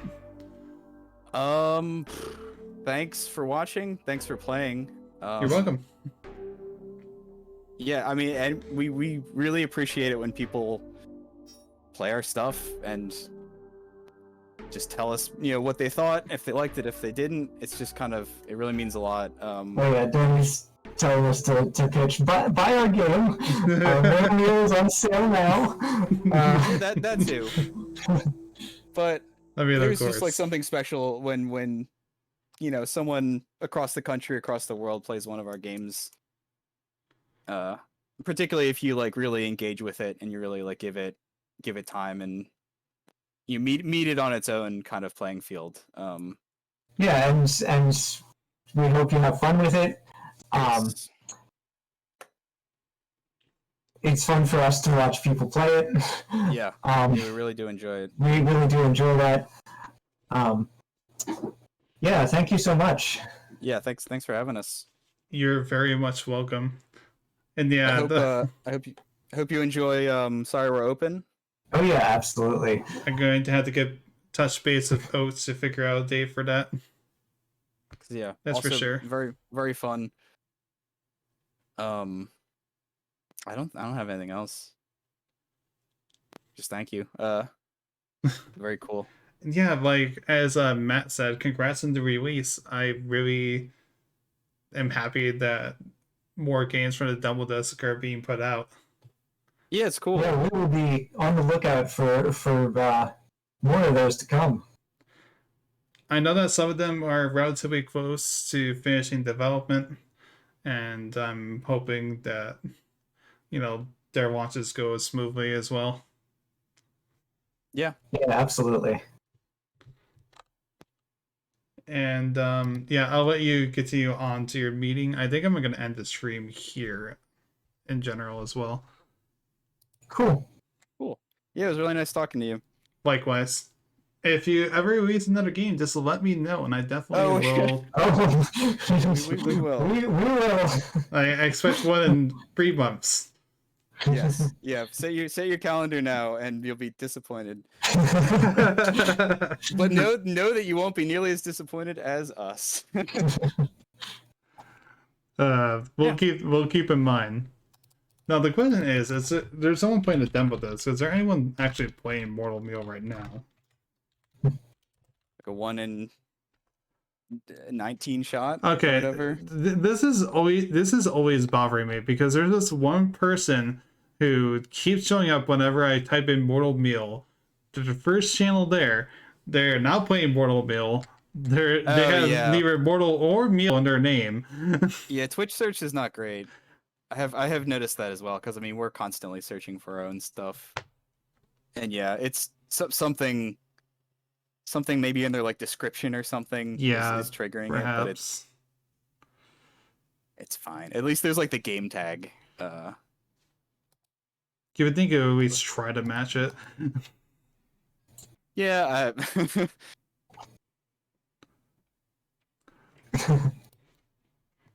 So I do have a developer friend who is currently streaming streaming their own developer stuff, so I can maybe send Raid over there just to be at least a little thematically appropriate then. Oh, sweet. Yeah, it's they go by Frankie Pixel Show, Frankie Pixel Smile. So they make obviously pixel-based games. I believe he's working on an RPG right now. He has a few RPG projects at least. So I guess I'll send the raid over to him. Thank you for being here. It is always a pleasure. Yeah, thank you. Thanks, chat. Yeah, Have a good thank rest you. of your night. Buy Mortal Meal. Invest in gold. See ya. It's Bye. 15% right now.